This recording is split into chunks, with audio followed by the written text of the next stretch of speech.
You'd better put a chick in it.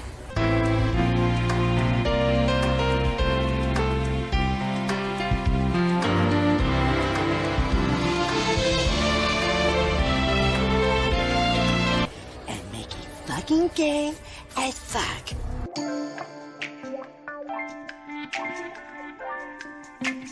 I am funky.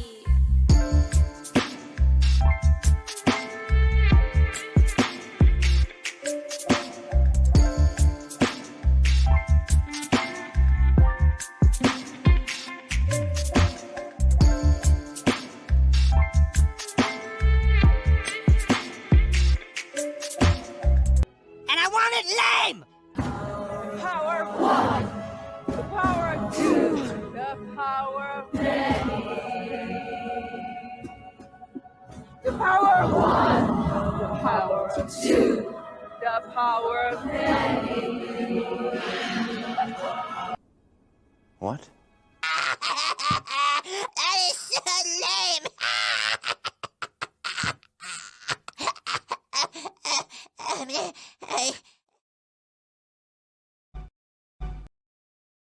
G'day guys and welcome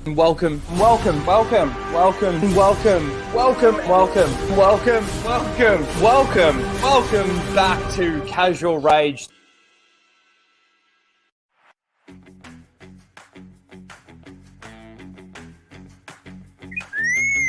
Prepare to start the show, R2. This is where the fun begins.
Hello, everyone, and welcome to Casual Rage 187, where we casually rage out about the topics of the week. Sorry, I didn't have my dark mode on, and it was half invisible.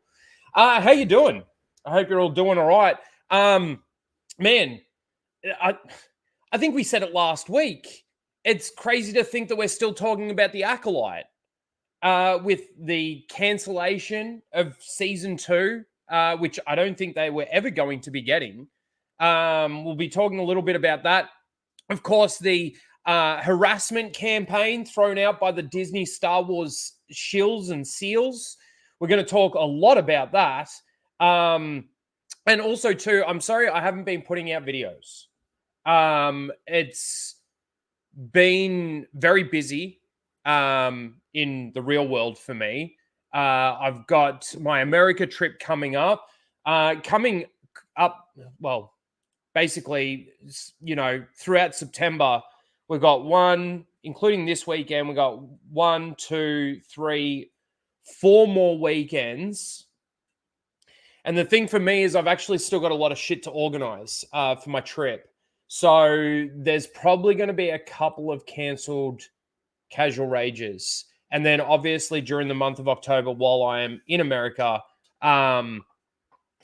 it's going to be, there's probably not going to be a lot of content. I don't know about live streams and stuff like that. I'm going to be hanging out with some people, so I'll probably put out some videos here and there. But other than that, I don't know how much work I'm going to be actually doing. Excuse me. But yeah, so, and because like Fridays for me, because today's Friday for me, it's my day off from work.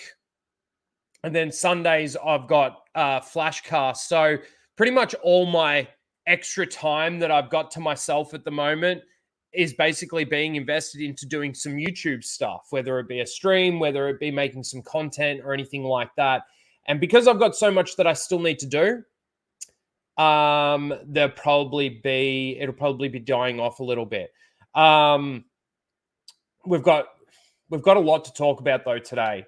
We're going to talk a little bit about upcoming stuff for Star Wars coming up over the next few years. There's a bit of a contradiction in narratives or in stories going on out there at the moment. So we'll talk a little bit about that. There was Manny Jacinto at Dragon Con, which we're going to talk about. And then, of course, there's the harassment campaign to try and get Ryan, Jeremy, and Gary deplatformed, demonetized. We'll talk a little bit about the petition again, a little bit about Outlaws, and we've got Seal of the Week to talk about.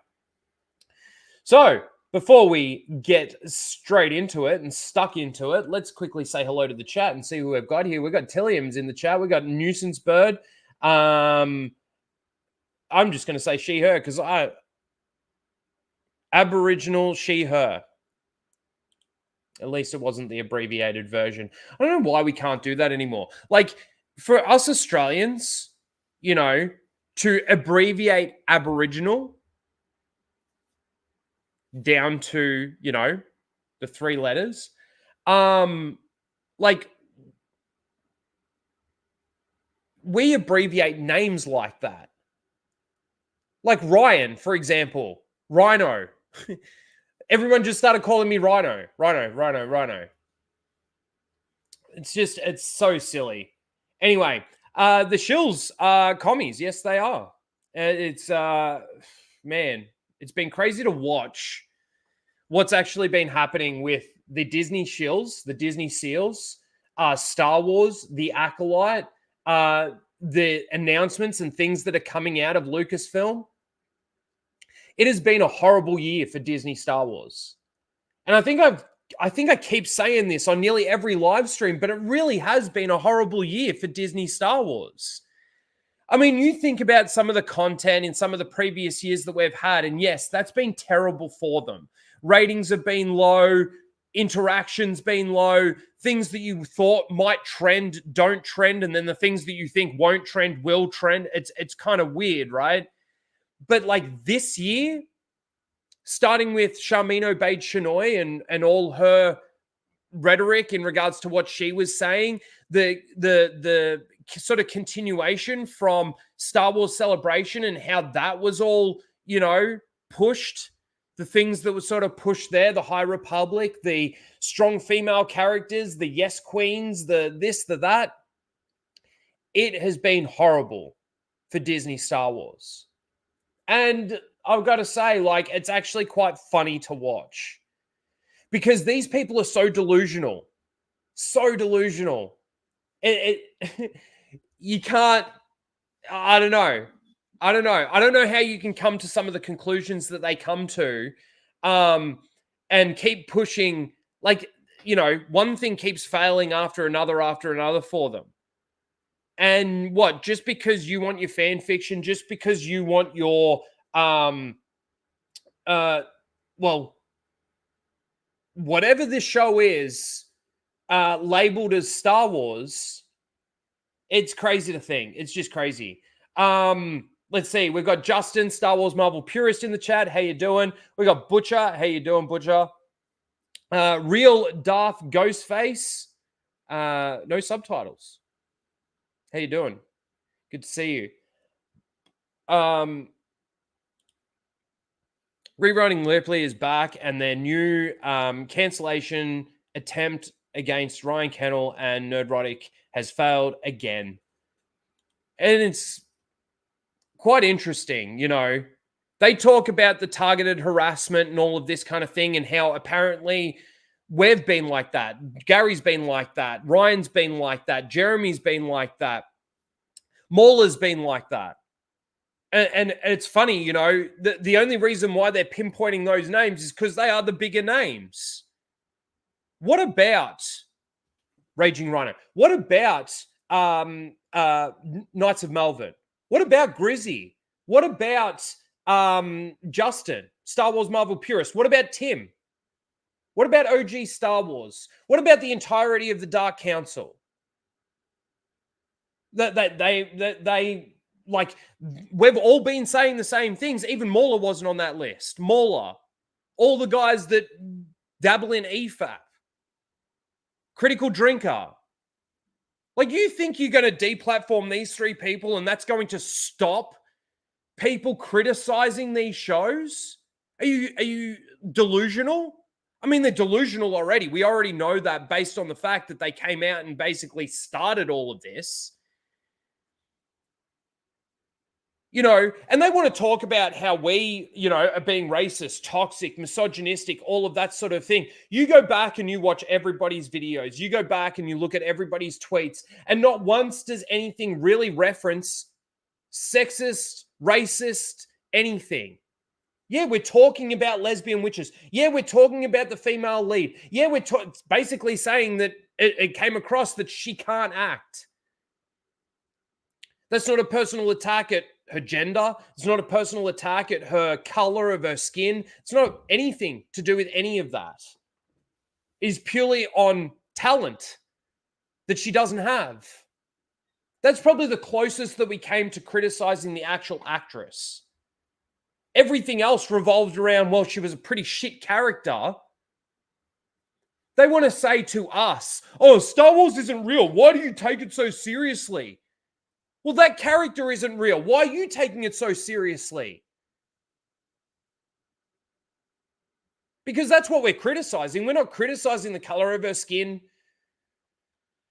or any of those, the buzzwords that they throw out there. Melissa's in the chat. How you doing, Melissa? Papa Palpatine's Pizza Padawan. I see you. Tyron Azilla. John 42.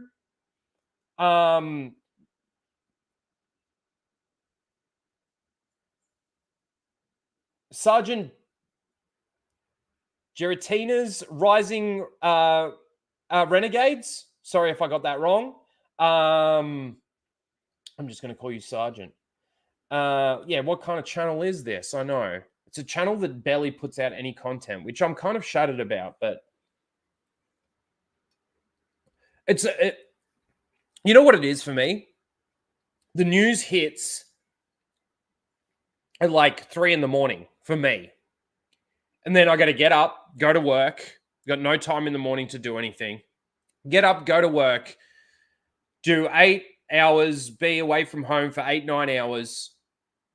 And by the time I get home, there's 1,000,001 videos out there. I know people might want to hear my take on it, but more recently, it's just been like, I get home, make dinner, sit down, watch some TV, and it's like, it's drained me. And I got so much attention on the America trip as well.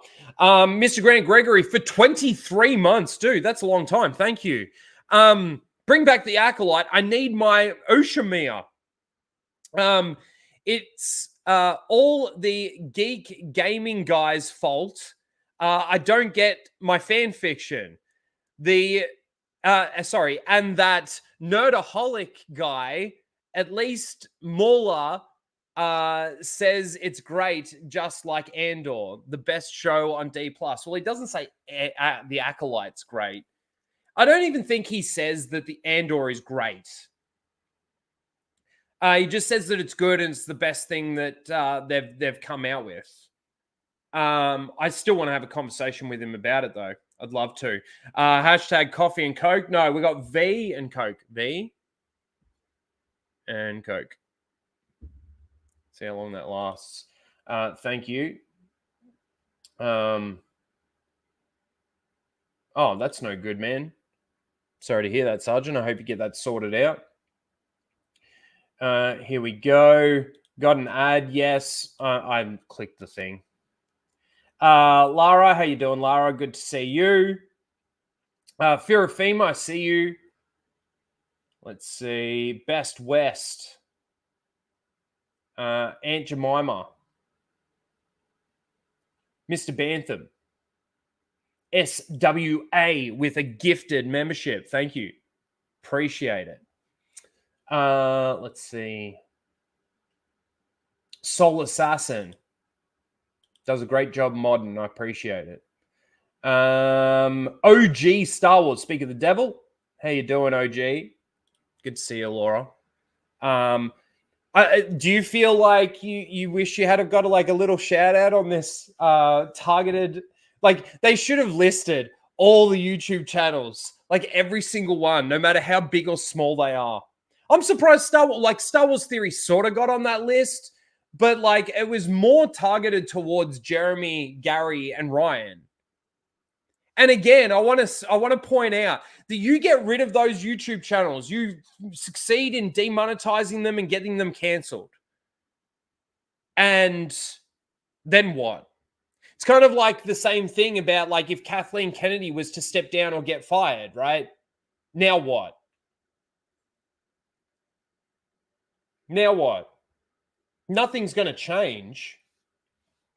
Whoa. Angelina, I see you. Let me just scroll through a little bit.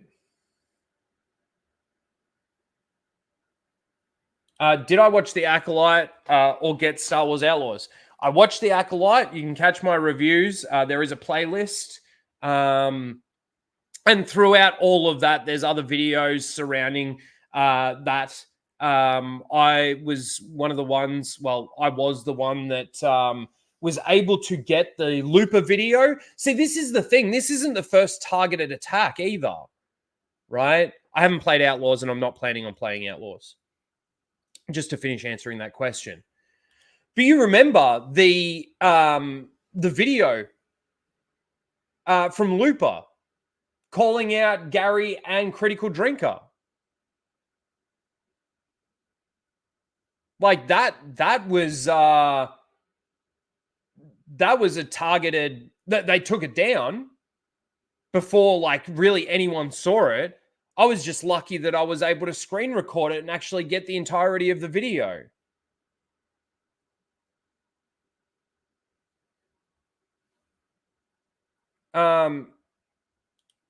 Melissa Lord for $5 says, I saw not Sami Zayn. Sorry, I don't even know who that is. And explained attacking RK, G&G, and the rest because they're scared. Truth destroys their fake narrative discourse. LOL. Get them shills, Rhino. Yeah. I know Star Wars Explained. I don't... Sami Zayn? I don't know who that is. But see, the thing is that their narrative just... Like they come up with a new thing, like a new narrative point, and then it fails. And then it fails, and then it fails, just like the Acolyte failed. You know why? Well, first of all, especially the targeted harassment stuff, that's against YouTube and I think Twitter's terms of service, what they did in the accusation of what these other people are doing, they are actually becoming what they are preaching. Realistically, those channels should be at least investigated for what they're doing right now. I'm not calling for that, but realistically, if you look at the terms of service, they should naturally be going into that and being checked out and getting the consequences of their actions. But yeah, like they truly believe, just like they do at Lucasfilm, truly believe that this show is great and successful. Well, I don't know if they truly believe that.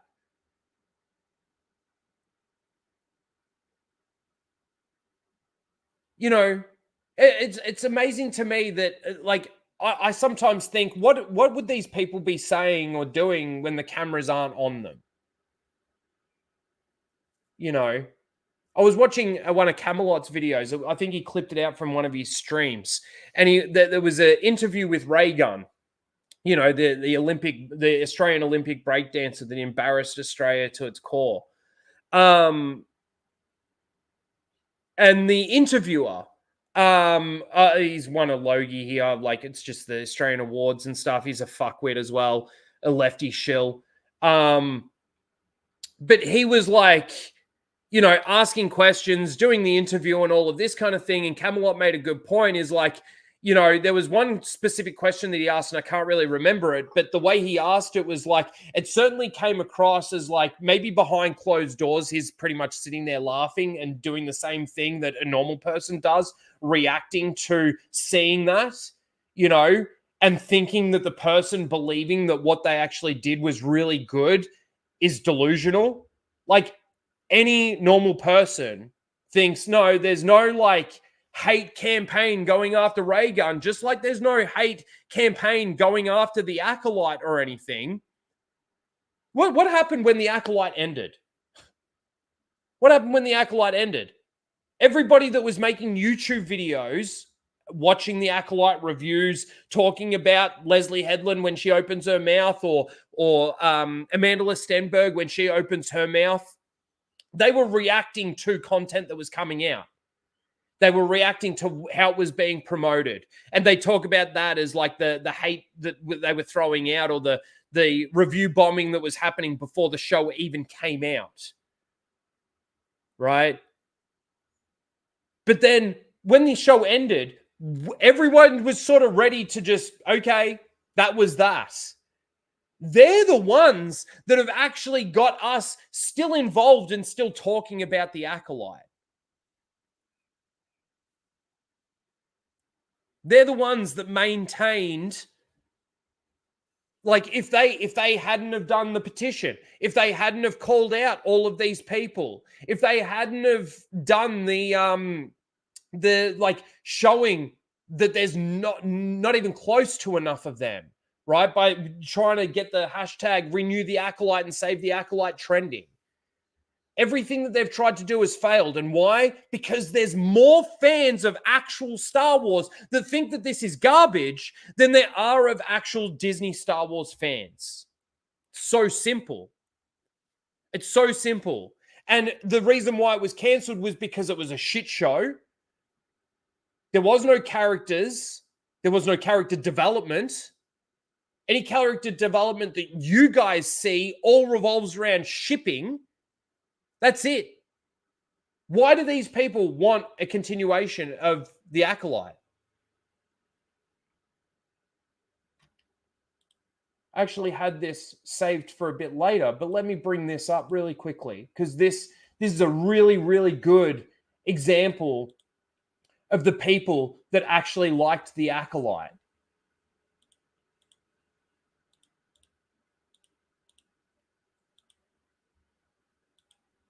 Tammy here says, hashtag renew the Acolyte, hashtag save the Acolyte, because I wasn't a Star Wars fan. Before this show. The Acolyte got me invested in the Star War, and in 2 months, I've discovered a beautiful and expansive universe full of wonderful stories.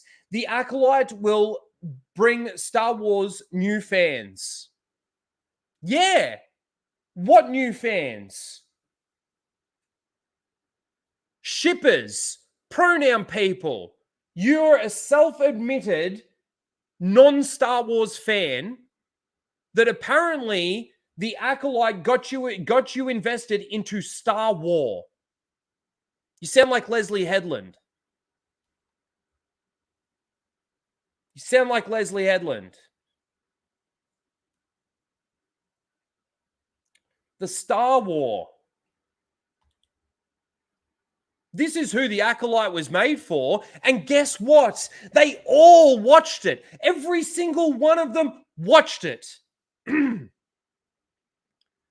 guess what, guys?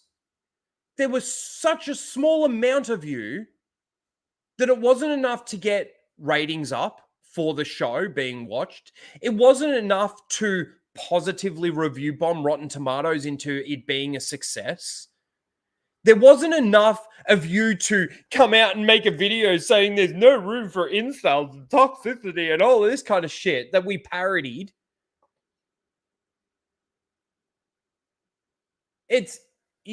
That's who Star Wars is made for now. It's not made for Star Wars fans. It's not made for the people that made Star Wars what it was up until 2012. Crazy. Because I wasn't a Star Wars fan before the show.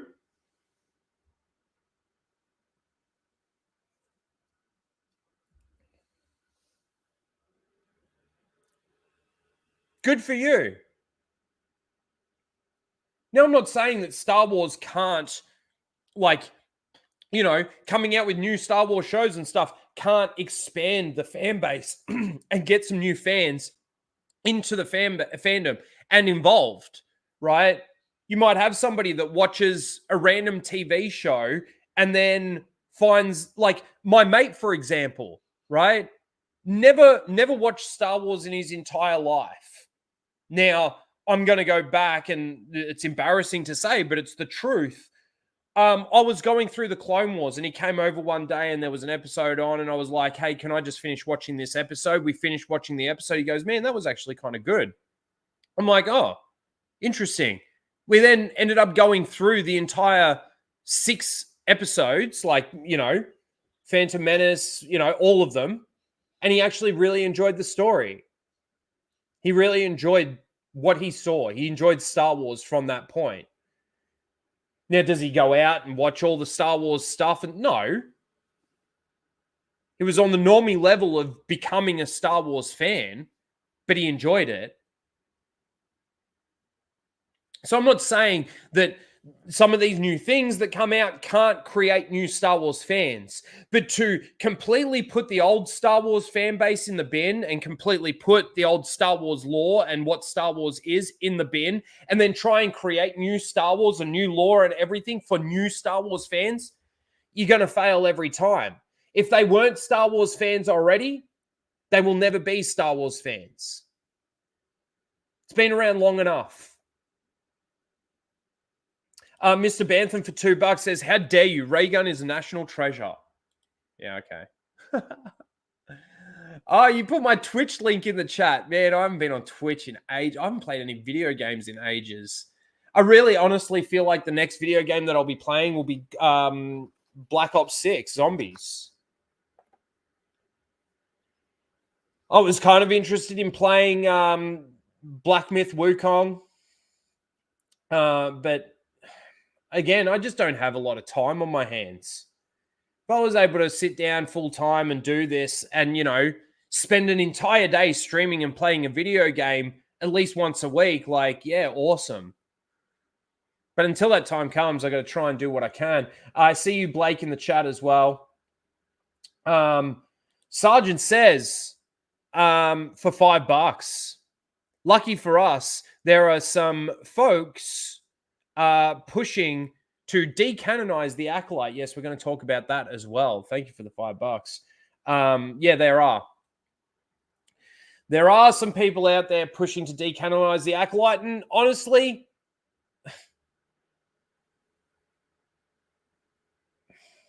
I don't know how I feel about that. Look, it's in response to their petition, just like our video. There are way more of us was, in response to their video, parodying their video. So it's kind of a similar thing. I get that. But, I don't think there's going to be too many people, even though there's a lot more people that actually think that the Acolyte should be decanonized, that are going to sign it. A lot of the actual Star Wars fans, for a long time now, have gotten to a point where they don't care.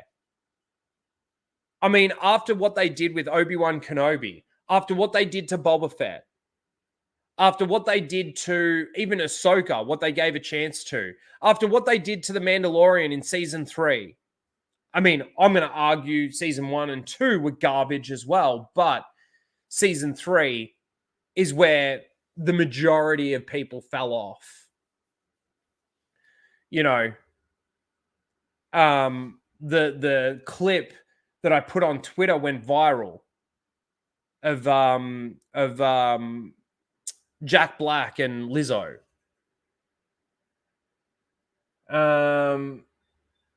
Darth Pause, I see you. Let's see. I wasn't a Star Wars fan until The Bad Batch. Hey, Ron, I see you in the chat. I wasn't a Star Wars fan until I saw A New Hope. Well, yeah. Mekator, I see you as well. Chat, you guys are awesome. You're here every week. We've now got like a good consistent, 40 to 50 people, which I really, really like. I'm honored by that. You know, there are some channels out there that have got more subs than I do. That when they do a live stream, they've literally got maybe 3 people watching. And I can only put that down to the 3 people that are on the panel. I've got another link up so they're just watching themselves. But yeah, I really appreciate all you guys. Ocean View, I see you.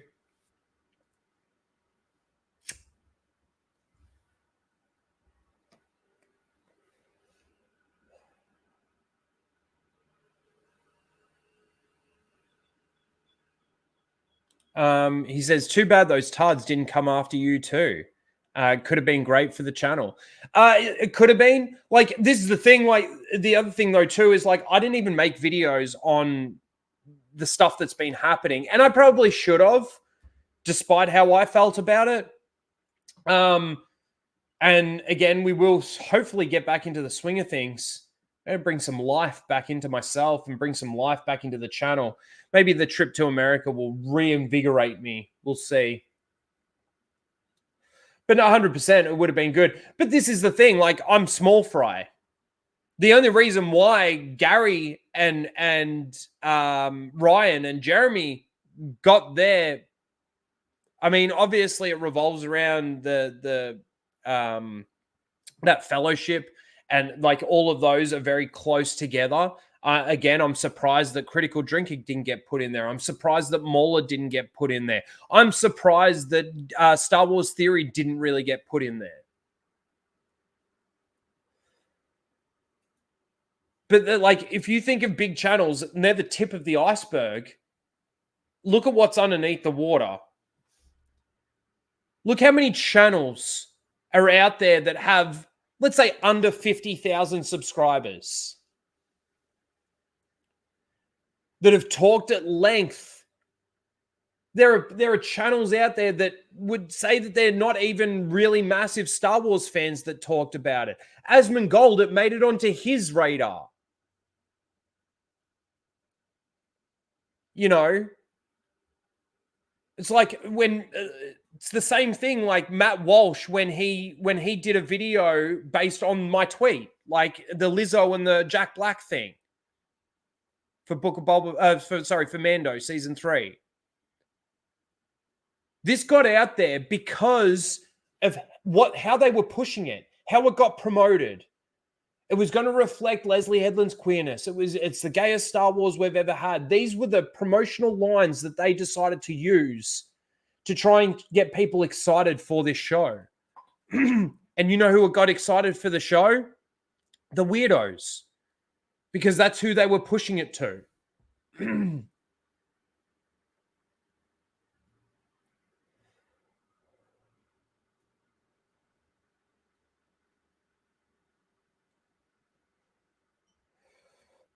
I don't have a problem with that, man. I really don't. They controlled opposition. If he wants to buy Outlaws and play the game and review the game, then that's up to him. His recommendation is probably don't go and buy the game, yes. But does that then make him a hypocrite for going out and buying the game? I don't think so.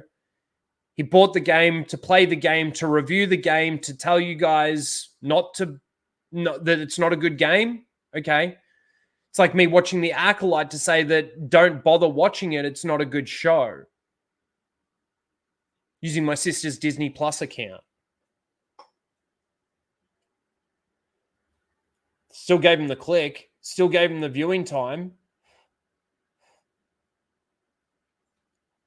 That's how I see that. All right. Let's get stuck in, shall we? We are pretty much all caught up.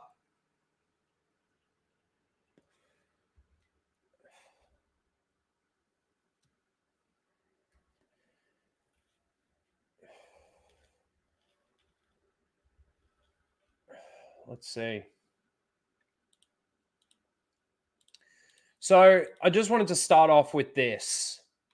So this is from Star Wars Holocron. Disney, Lucasfilm are reportedly reducing their output of live-action Star Wars shows on Disney Plus to one per year starting in 2025.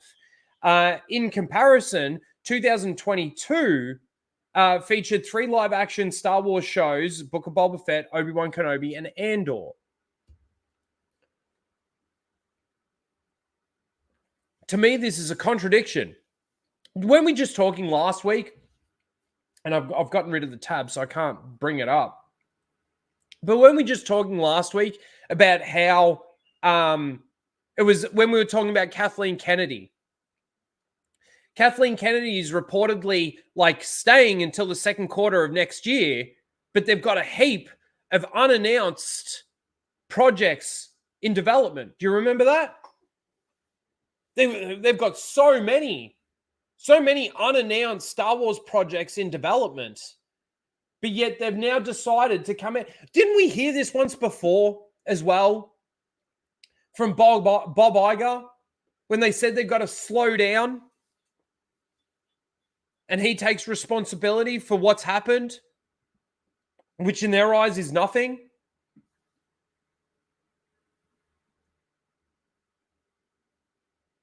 So what, like, this is why, especially when it comes to Star Wars at the moment, I'm not listening to rumors. I don't watch any of Cameron Pasha or any of those guys. Even the WDW Pro stuff, I don't listen to. Because it's all rumor and yeah, okay, you might have a source inside of Lucasfilm. I just, with how many sources and everything that we've had in the last 5 to 10 years telling us stuff that just hasn't come to fruition, I just don't buy it anymore. I'll believe it when I see it. I'll believe that Kathleen Kennedy's been fired or stepped down, resigned when I see it. I will believe that all the shows that they've got in development when I see them, not even based off announcements from Lucasfilm, will I believe that we're ever going to see these. Now, yeah, do I think that the Rey movie's going to happen? Yeah, I do. I do. Especially with the trend or the trajectory, that we've seen with Disney Star Wars in the last 5 to 10 years. They have ramped up the message stuff way more as time's gone on. Look at what happened with The Mandalorian. And don't say that, that's Kathleen Kennedy's faction meddling in Dave Filoni and Jon Favreau's faction. It's bullshit, guys. It's bullshit. There is no such thing. Well, Dave Filoni didn't get his promotion until after The Acolyte was finished, so he didn't have any involvement. Like, if you believe that, you're an idiot. You're delusional. But what is it? So hang on. What we know that we're getting is, let's go through it here really quickly. I'll take this down. We've got Skeleton Crew coming up this year. We've got the Mandalorian and Grogu movie. We've got Dave Filoni's Mandoverse movie. We've got Sharmino Bates-Shinoy's movie. We've got what's his name? What's his name? He was at Star Wars Celebration as well, and they're going to do the starting of the Jedi or something. Fuck. Why am I blanking on his name? Anyway, we got his project. You know who I'm talking about. We got his project. Ryan Johnson trilogy will never happen. Man, apparently, like that. This is the crazy thing, though, too, is that they haven't actually cancelled that. Mangold, thank you, James Mangold. So yeah, we've got his project. What else do we know about? We've got Andor season 2. We've got Ahsoka season 2.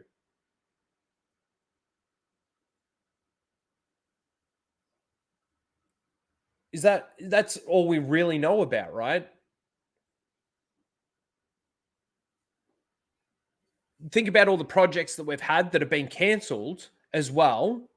Your Rangers of the New Republic, your Rogue Squadron, the amount of people that they've hired and fired, and all of that. And we're supposed to believe that on top of all of that, what you actually have announced and what you've actually told us that we've got coming, you've got a plethora of projects in development that we don't even know about. I wonder how diverse those casts are. I wonder how gay the stories are. I wonder how those shows are going to be promoted.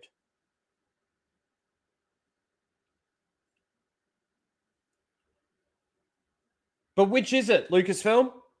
Are you slowing down and you're just going to do one live action show starting from 2025 each year? Or have you got a massive amount of stuff in development that you haven't announced that we're eventually going to see? And okay, so let's say let's just count it for a second. We're just talking. Let's take out the movies for a second. Just talk about the live action TV shows. We've got Skeleton Crew, which granted is this year. So starting from next year, what have we got? Andor season 2, I think, and maybe Ahsoka season 2. But we can't have both of those in the 1 year, because having those two in the 1 year is going to make it shit. If we spread them out and have Andor season 2 in 2025 and then have Ahsoka season 2 in 2026, that'll change how good they are. That's going to change how good the shows are. So, okay, let's say that's the case. We get Ahsoka in 2026. They've said that they've got heaps of stuff in development. So let's say they've got 5, 10. Let's just go with 5. From 2026 to 2031, you're just going to release one each year up until that point. Is that what I'm supposed to believe from this? Ahsoka starts filming next year. Okay. Fuck. G'day, Mike. How you doing? So they haven't even started filming it.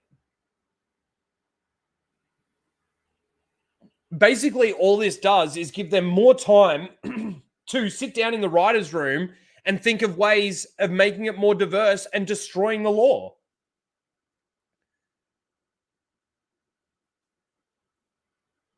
Man, I can't imagine what more they could do to Thrawn in season 2 of Ahsoka.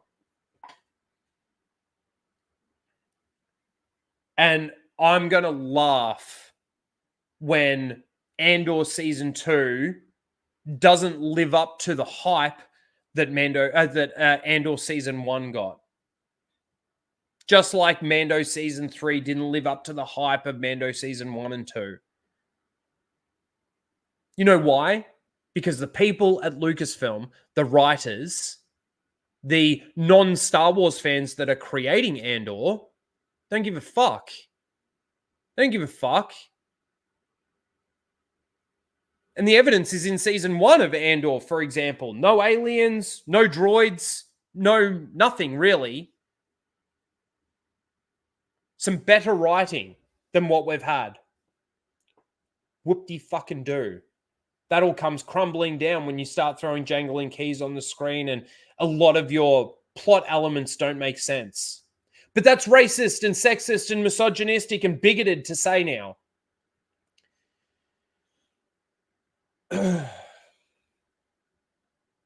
Because,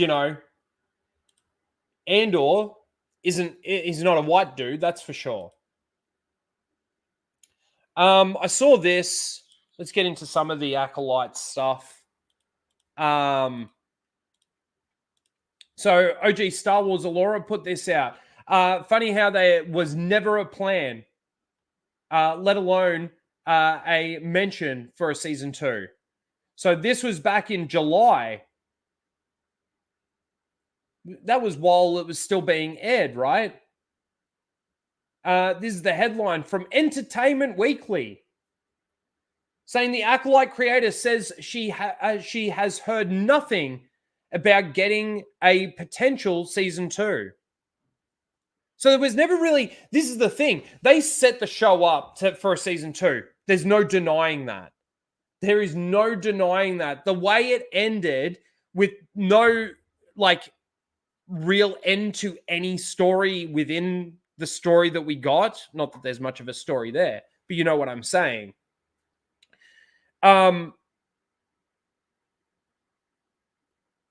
They were definitely hoping that they would get a season 2 based on how they ended it, but there was never any real talks about, she hadn't heard anything about a season 2.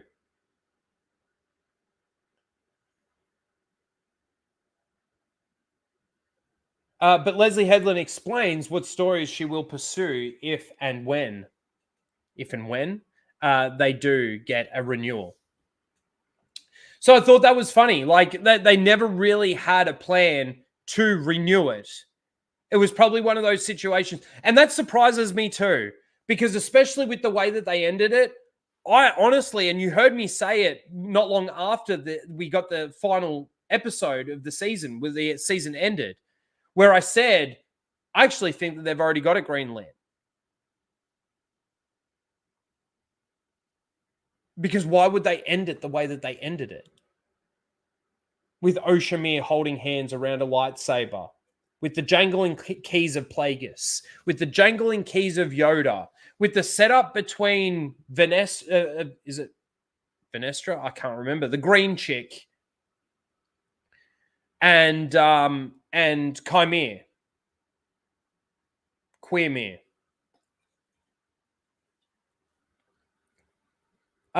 They set up so much, and then even May getting her mind wiped, which was really dumb. Why don't you just take her with you? You get to fuck them both. We get the shipping of threesomes. That'd work. Why can't that work? But she goes off with Green Chick, and, they're going to go and try and find Queermere. It was a shit show. And it got cancelled because it was a shit show. It is funny that they actually cancelled it, though. But that moves us into Manny Jacinto. So Manny Jacinto says making Acolyte Season 2 is now a personal life goal. Why? Why? You were probably one of the better actors in the show. I'll give you that.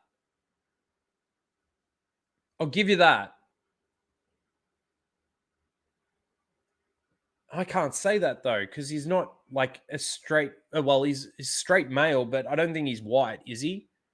I don't think you can consider him white. Or are Asians white now?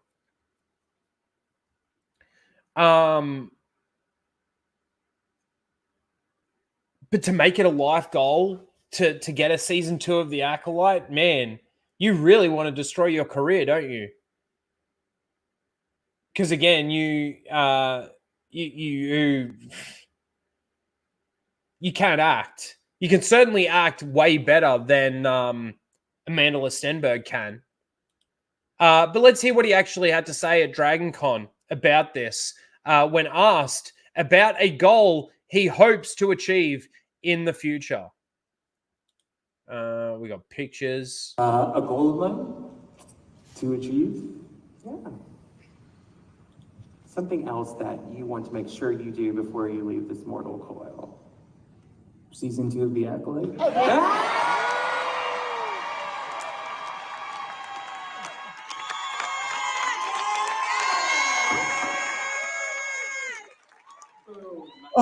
All 5 people in the crowd are clapping. Notice that like they've all like a lot of them have smiles on their faces. All the ones that are clapping are all these weird women.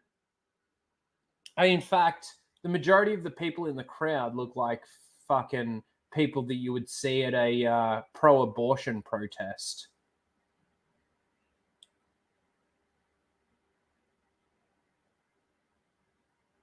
Soy boy, soy boy, soy boy. Colored haired girl. Weird women. Looks like a dyke. Fatties. Ugh. Can't even close her legs because they're fucking that much fat between those thighs. Gross. Yeah, Manny Jacinto. His life goal is to get an Acolyte Season 2. Yep, crowd of fake fans. A crowd of shippers.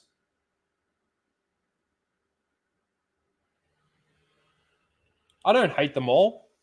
I definitely don't hate them all. In fact, I love women.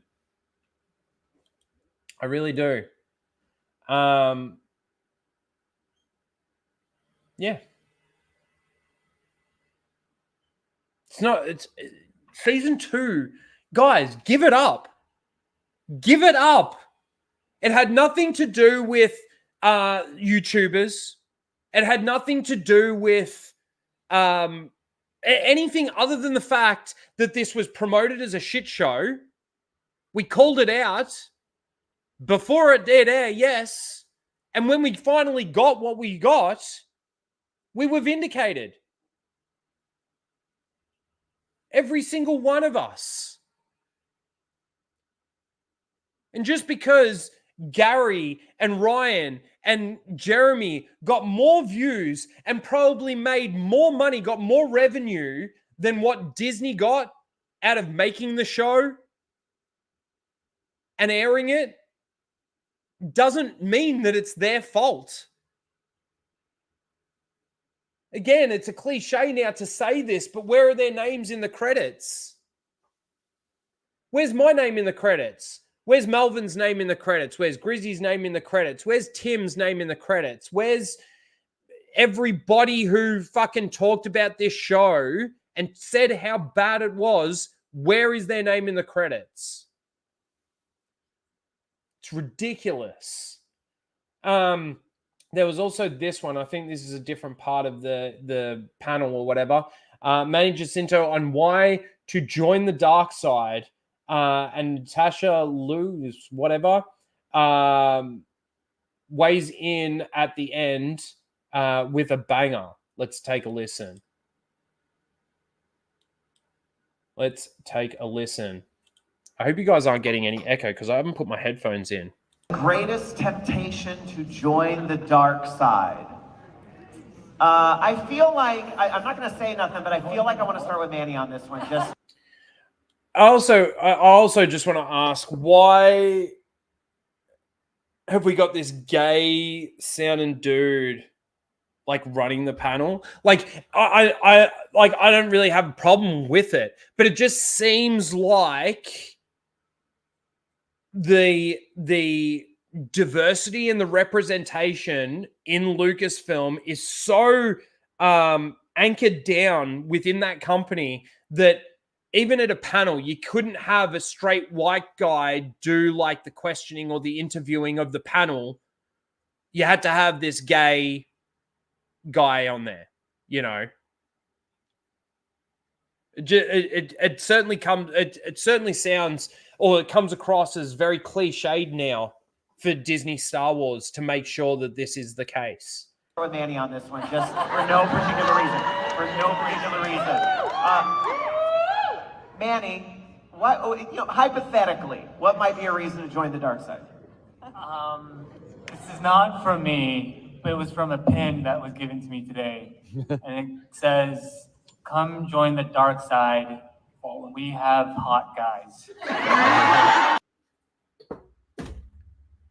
I actually hadn't watched this clip.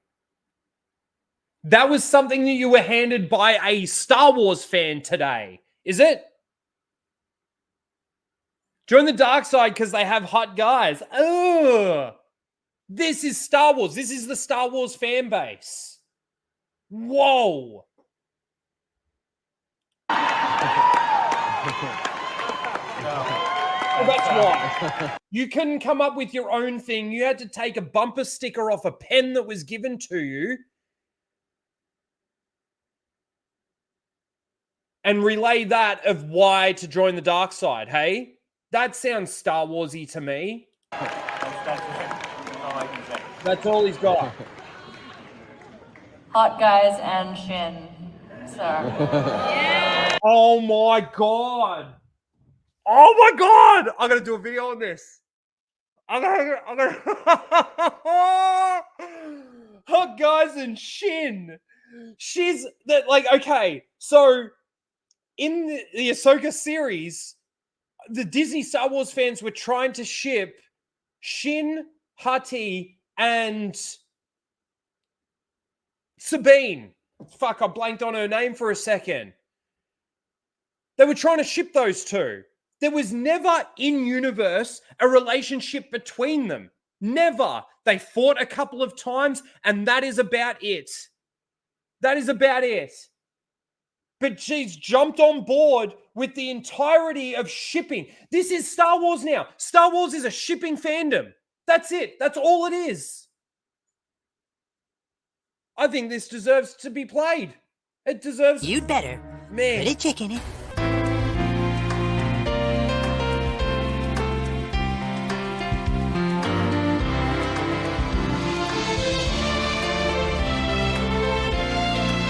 And make it fucking gay as This fuck. bit as fuck.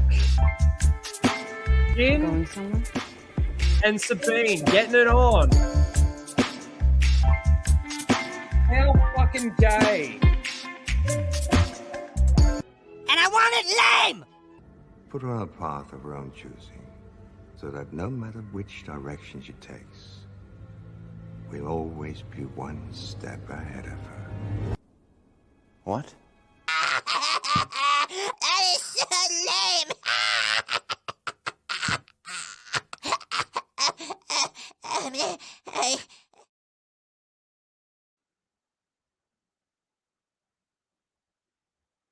I actually can't believe it. I actually can't believe it. I can't believe I hadn't seen this clip until now. He can't come up with his own reasoning to tell Star Wars fans that the dark side is better and to come and join the dark side. Try and do something maybe a little in character on this panel. That's cool. That's fair enough to do that. But he can't critically think or think of in his own head a reason. So he's going to take, like I said, a bumper sticker off a pen that he was given by a Disney Star Wars fan, basically saying the reason to join the dark side is because it's got hot guys. And then Sabine jumps in and goes, it's got hot guys and Shin. Ugh. That's Star Wars. I'm sorry. I am not a fan of that fan base. I'm not a fan of that Star Wars. That Disney Star Wars. I'm a fan of normal Star Wars. Now, I'm not saying that throughout normal Star Wars, they didn't have sort of some fan fiction out there or some shipping, but that's all it ever was fan fiction and shipping, and they had their own little corner, right? Go for it. I don't care. But when they start actually bringing it in and canonizing these things and making that Star Wars as basically its identity, sorry, but fuck. See ya. That's what most of the Star Wars fans are saying. Catch you later. Thank you, Ocean View. Yes, go and check after the stream, guys. Not now. Just hang around. Go and check out the Jack Show. They're always awesome over there. And I will keep it up. Thank you. And I hope you get some Yankee art. So do I, man. That'd be nice. It would be nice. What about Ezra? Well, yeah, exactly. What about Ezra? I don't really care like about the whole shipping thing of like Ezra and Sabine. But I'm pretty certain that before the show even aired, the shipping was about Sabine and Ezra. And then, of course, when we get the show, it shifted into a lesbian ship. Fucking weirdos, man. And by the way, that was Molly Damon, one half of Star Wars Explained, that posted that. The ringleader, one of the ringleaders in the entirety of, well, this.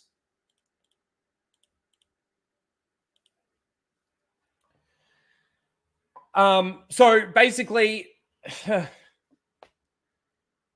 what can I say about this that you guys probably already haven't heard? Nothing. Everything that has happened with this, you've basically heard about, right? Molly Damon of Star Wars Explained, Disney's top Disney shill, trying to cancel channels. I've spoken at length about all this in the past, but the only way things get better is if at Team YouTube does something to discourage this kind of content. Until then, it will only get worse. This is targeted harassment. Let's see. That we were going to talk about that then, because like I said, there are no actual Star Wars fans that are Disney Star Wars fans. I don't believe that there are, because I don't believe that somebody can sit there and say, oh, we saw Darth Plagueis. Yes, that was what I've always wanted to see as a normal Star Wars fan. Like, it doesn't add up that when they destroy canon on such a deep level like they did with Obi-Wan Kenobi, you can't sit there and praise Obi-Wan Kenobi and tell me it's a good show and a good Star Wars show when it does the damage that it does and say that you were always a Star Wars fan. I want you to think about that Star Wars theory.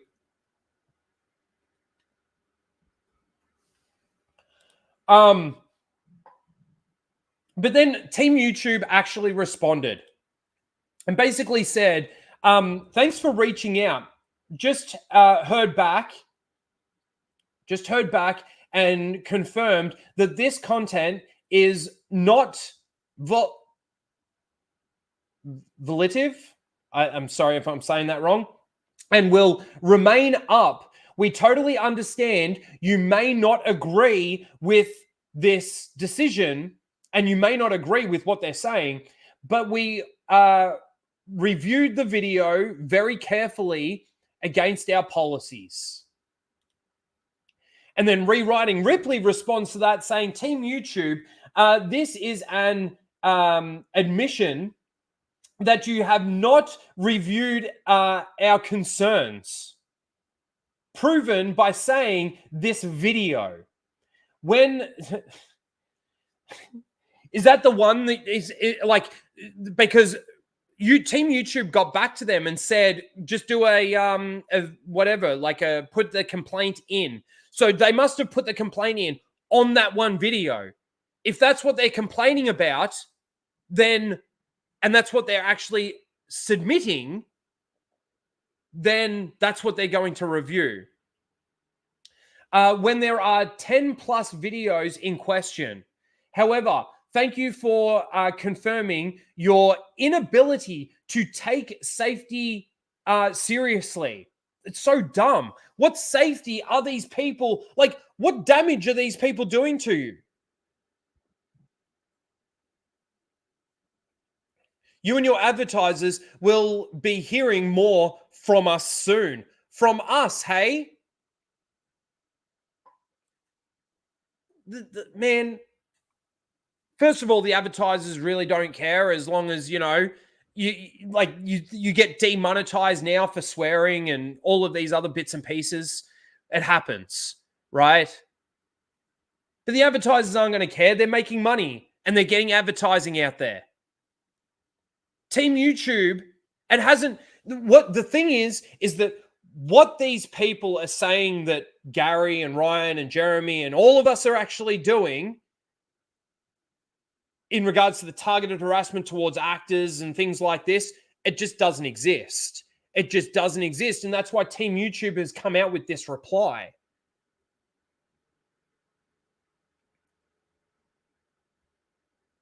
But you know where it does exist? It exists from the, and I hate this, but it exists from the toxic side of the fan base.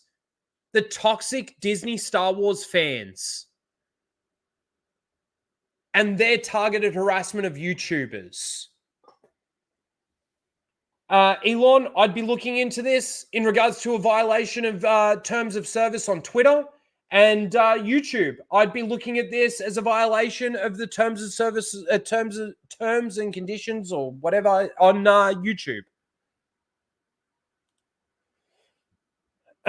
Grizzy here with hashtag still triggered. Do they have pronouns? Of course they do. He, him. Weirdos. At Team YouTube, the best you can do is bot reply at this point. Let's actually blow this up. Why not an actual statement on the process and what you're doing to review the content? Since when does Team YouTube ever do that? Ever. Just because you put out this stupid fucking statement that is full of complete lies and harassment and bigotry and all the buzzwords that you throw out there is what you've actually done, doesn't mean that Team YouTube has to come out with an official statement about your complaint about YouTubers talking about a shitty Star Wars show.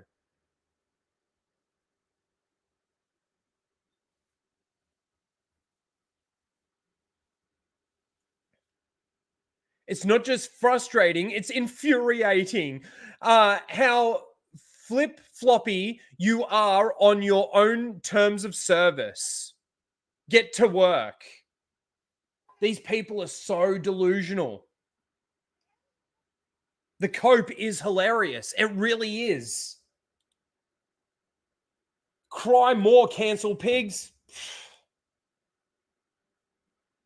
Melissa Lord for $5 says, seeing Plagueis in Acolyte was like Peter Griffin saying, and now, ladies and gentlemen, Mr.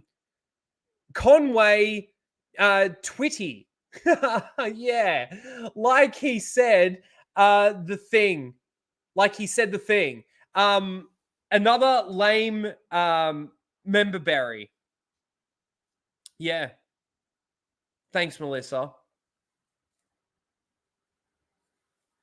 Yep. Plagueis being there was just that. It was just that. Fuck, I hated seeing Plagueis in there. But then we've got this. Now, I watched Anna's video on this. You know, we've got Jeremy. Is this an actual video? No, it's not. It's just a picture. But, you know, they were talking about Jeremy and his bullying, bigotry and hatred towards Callie Marie Tran. I've seen the clips. Not once did he actually go after Callie Marie Tran. He said that Callie Marie Tran looked, you know, horrific in the show, what they dressed her up in the potato sack. But that's true. And he's talking about what they did behind the scenes to the character. You know, he actually says that Callie Marie Tran is a sweetheart and all of this kind of thing, really nice in interviews and everything. Obviously, we've seen this picture before of the Disney Shills hanging out with Dave Filoni and I wonder if at this like meeting they, you know, sat down with them and said, hey, look, if this starts to get out of control out there, we give you permission to just go out and go after these people. It wouldn't surprise me if they did that. It really wouldn't. But the one thing that I do want to show is this. So rewriting Ripley, it seems, is just an offshoot of Disney, or Disney Lucasfilm at least. Disney Star Wars.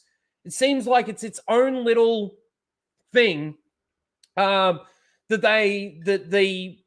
some of the people that work over at Lucasfilm set up. And it's funny, when you see things like Pablo Hidalgo going after Star Wars Theory. I mean, I think Star Wars Theory was an idiot for crying about Luke Skywalker. But if those emotions hit him and that's what happened, then that's what happened. But I wouldn't say emotions aren't for sharing. But this is very interesting. I might actually put my headphones on for this one. Hold on a second. We'll reshare that.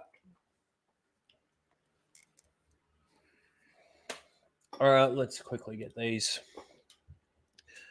Who we got here? Mr. Bantham for $2 says these cancel pigs are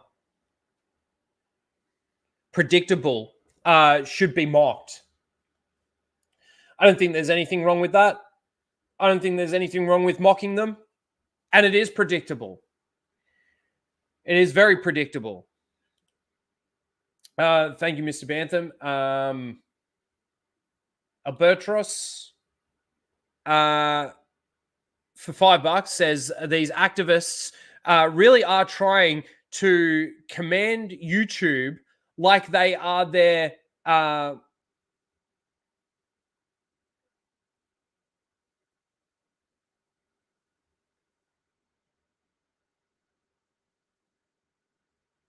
what the fuck? Minions. Fuck. Man, why did it take me so long to get that? Like they're minions over a dang cartoon. Oh, yeah. This is insane behavior. Man, the behavior that we've been seeing, sorry about fucking that up too, by the way. The behavior that we've been seeing from the Disney Star Wars fans for a long time now, it's not just the Acolyte. It's been really...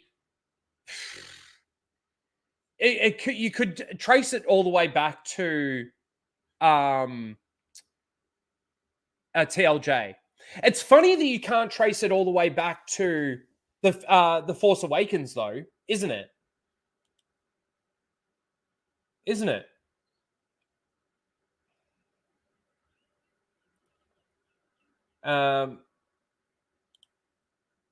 Bloody well, Rhino. Great reading skills. Yeah, I know.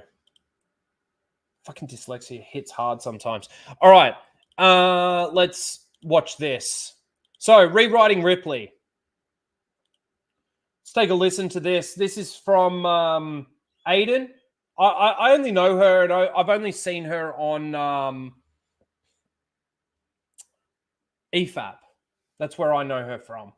And I must admit, I haven't really watched any of her videos ever. I am subscribed to her channel because I saw her through EFAP, and I always like to support any way that I can. But it is hard to watch, as many channels as I'm subscribed to. It's hard to watch everything. But let's take a listen to this. This is sped up, so let's see if we can concentrate on when at least Katie previously collected thousands of tweets with the intent of punishing the posters, just as she intended to deplatform Ethan Van Sciver and likely intends to deplatform every single person mentioned in this hit piece that she has arbitrarily labeled as alt-right. I don't like cancel culture, but Katie seemingly does, and all I can say arbitrarily... Let's see some of the names here. Film God, Robot Head, love Robot Head. Mauler, love Mauler. Daily Wire, Mauler again. Critical Drinker, love Critical Drinker. Mauler. Just Some Guy, man, haven't seen him for a long time. Muller, Robert Frank, I don't know who that is. IDR Labs, I don't know who that is. Overlord DVD, well, look, I could probably agree with that. Thor Skywalker, that surprises me because he's been like a bit of a fence rider too, and that's why I sort of stopped watching. Bishop Robert, I don't know. Daily Wire, Mauler, Geeks and Gamers. Surprised Nerdrotic isn't there. What have we got over here? The Quartering, Geeks and Gamers, Critical Drinker, Clownfish TV, Thor Skywalker. There he is, Gary Nerdrotic. Oh, but this is what money they've made. I'm not on that list. That Star Wars girl, you get a mention. Mecha Random, she's so irrelevant now. Vito's there. Interesting.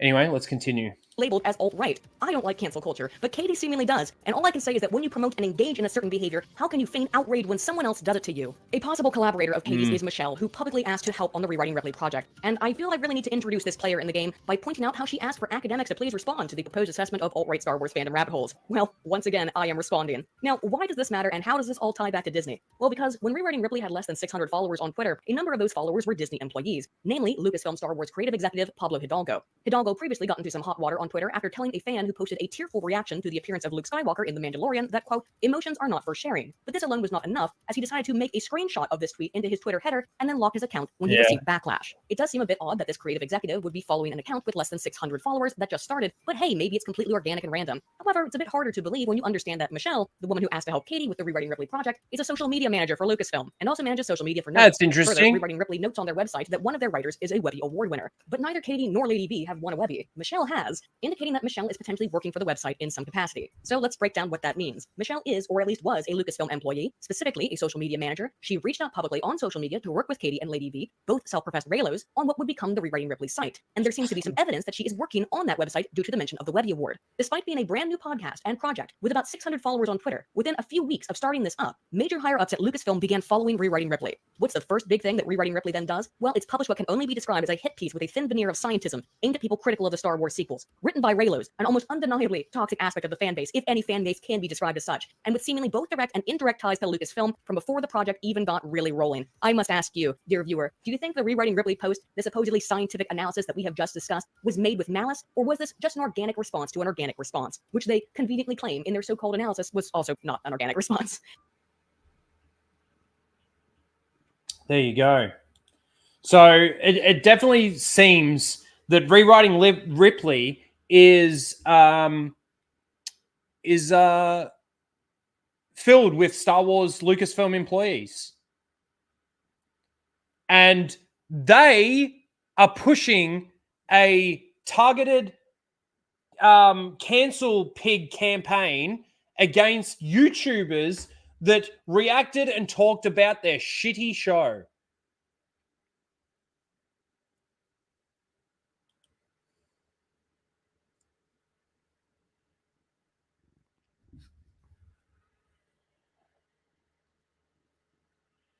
Fucking look at what he did. Mr. Grant Gregory at Rewriting Ripley. You should do a deep dive on Raging Rhino's channel. He is actually live now. Yeah, come and check me out. You weird, retarded, dumb people. Like, because that's exactly what you are. You think that your shitty show was cancelled because of YouTubers. You think that your shitty show was cancelled because of racist bigots that don't exist when you're the racist bigots yourself. You are so delusional and weird and dumb and there's no other words that you think by doing a petition, that you think by getting a hashtag trending on Twitter, that you think by destroying people's livelihoods, destroying people's channels, will what, get you a second season of The Acolyte? Come on. You think that they're catering to us when they even made and released this show? No, they're catering to you weirdos. Thank you, Grant. I'm going to retweet that.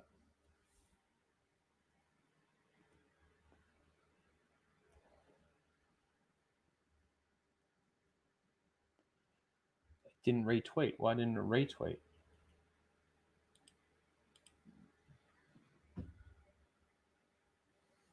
This request looks like it might be, what did that say?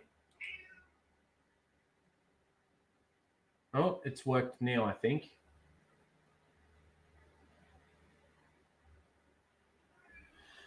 It's worked now. All right, let's get that out of there.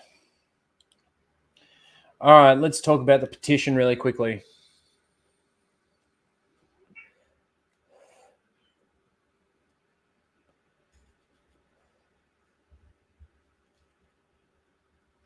Targeted harassment. So we've been pretty much tracking this each week. I think the first, like not last week when we did Casual Rage, but the week before, we were sitting around that 15 signatures. Then last week, we were sitting around the 50,000 signatures. So within that week, they grew, 35,000 signatures. Since then, they've grown another 18,000 signatures. It definitely comes across as it is slowing right down. But let me just say, 68,000 people isn't enough for this show to renew a second season. It's not enough for this show to invest more money to try and make money, because it is pretty clear, I think, that season 1 lost money. You know, just like Solo lost money, season 1 of The Acolyte lost money. I don't think we need specific evidence shown of it losing money to say that it lost money. I think that's pretty evident. But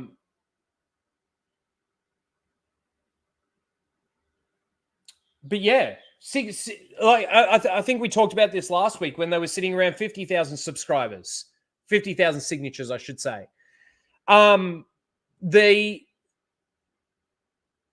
Think about the size of the fan base. Think about the size of the Star Wars fan base for a second. It's in the millions. It's definitely in the millions. And that all they can conjure up is 68,000 signatures.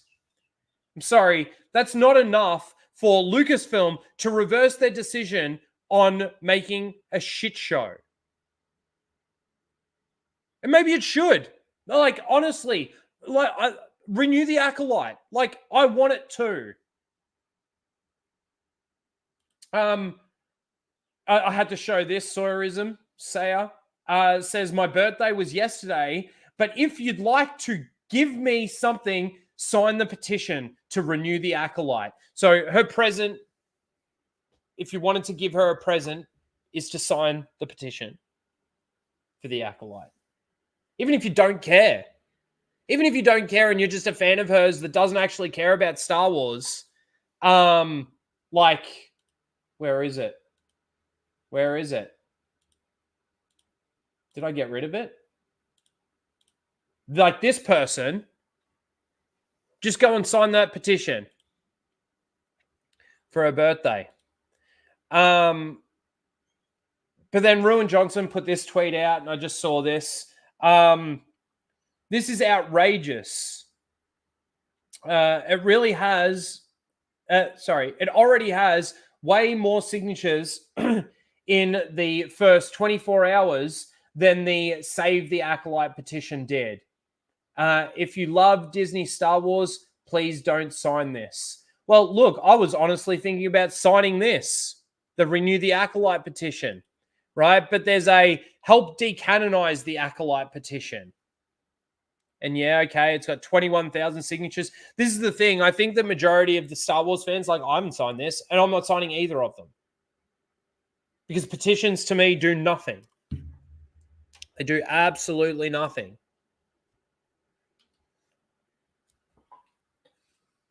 But okay, it's got more signatures than what the Renew the Acolyte had in the first 24 hours. Is it going to do anything? I don't really know. I'll sign that over the other.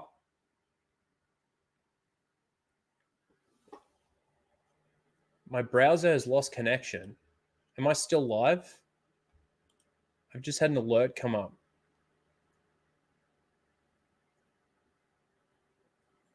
It's saying it lost connection to my screen share. Hold on, guys. Oh, it's still fucking working. What the hell's going on, StreamYard? So there you go. You can sign one or the other petition. You can sign them both if you want. You can not sign them both. I don't care. I just think that it is funny that, you know, like I said, we did a response to There's More of Us video. saying that there's way more of us, which there is. And I think that's pretty clear.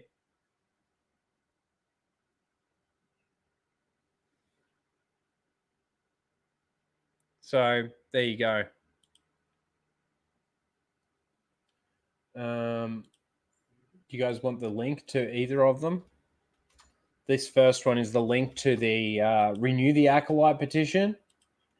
And this one is to the Decanonize.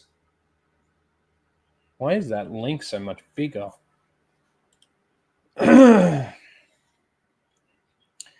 Craziness. What is that? I didn't do that. StreamYard, what's going on? YouTube, what's going on? NK, can you click on that link? What does that do? Yeah, that brings it up. I didn't put that NK in the chat. I don't even know what that is. Someone's hacked me. Yeah, NK? I don't know.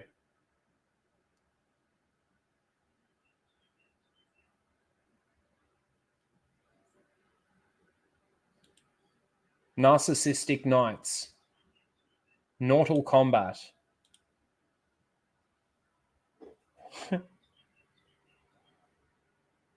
Neo-Nazis with a silent K. No, I didn't really get hacked. At least I don't think so. I'm just saying that because fucking I didn't write that. You didn't even see me type. All I did was copy a link and chuck it in the thing. The fuck? Anyway.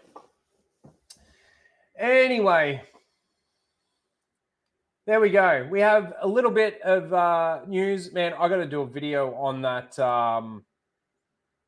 why to join the dark side thing. Do it again? What, drop the link? All right, let's see if that had something to do with it. I'll copy the link and I'll post it in the chat. And there's the NK again. Oh, it's weird. The link ends, it says, at the very end of the link, it says copy link, right?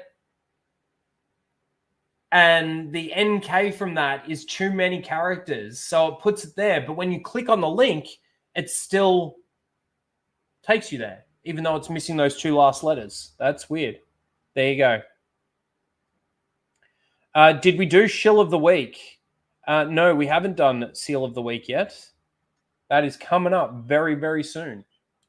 Very soon. We got a couple more things to talk about really quickly. Let's see. You know what? We were gonna check out the Minecraft trailer, but I might save that for Back of the Ute. You know, we can talk to Mozza and Grant and Lethal. There's a couple of trailers that came out, so we might save that. I think we're going to save that for a different stream. Let's see. All right, here we go. That's me. That is you.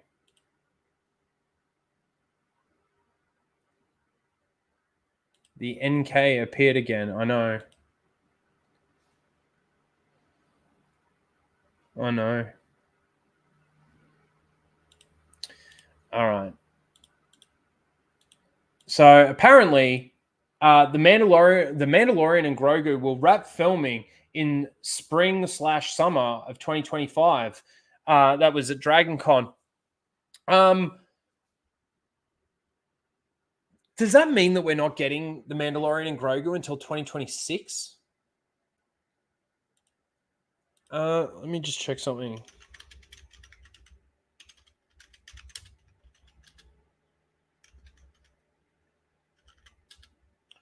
Release date.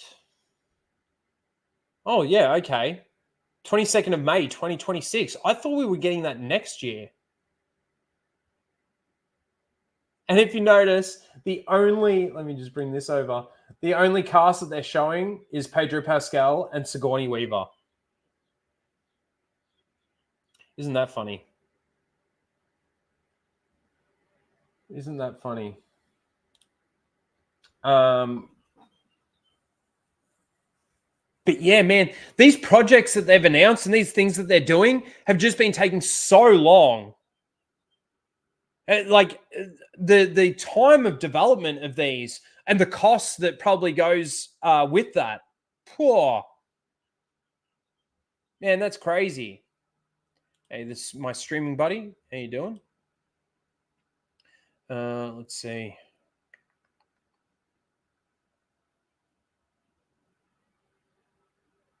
I don't know what you're really talking about. New Zealand Walmart with Mozza, the choke hog, chug hog. Don't know what you're talking about.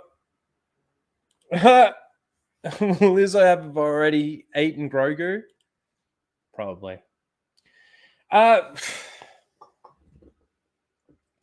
With how long these projects have actually taken to like from announcement to like actual production and then actually getting them, like it makes me wonder. It does make me wonder. Like you got to remember, The Mandalorian and Grogu was announced to take the attention away from Charmin Obaid-Chinoy. Remember that. This wasn't something that they announced at Star Wars Celebration not long before they actually made the announcement. This was Damage Control. What do they like? Oh, they like Grogu. And they did like at least the first 2 seasons of The Mandalorian. Let's announce this. It makes me wonder whether or not that actually already like greenlit it, or whether or not because of what happened with Charmin Obaid-Chinoy, they're like, oh, let's greenlight this and let's announce it. Jumping the gun on like what they actually want to do with Star Wars without even thinking about the consequences or what actually could happen or what it could mean for Star Wars. They don't care. Just take the bad attention away from Charmin Obaid-Chinoy saying that it's about time a woman like planned out or whatever it was that she said, the Star Wars universe. To drown out when she said that she's an activist and whether or not it's overtly or covertly, she puts her activism into her shows, into her movies, into her documentaries. A self-proclaimed activist that wants to make men uncomfortable. What they do? Announce Mandalorian and Grogu. And it was definitely put out that it was separate from Dave Filoni's Mandoverse project. God, that's going to be a disaster. I foresee these movies literally being no plot, no story or anything, and literal like jangling keys on the screen. I mean, imagine if the Acolyte was transformed from this 8-episode TV show into a 2.5-hour movie. Imagine what that would have done at the box office. Imagine how many people wouldn't have gone to see it.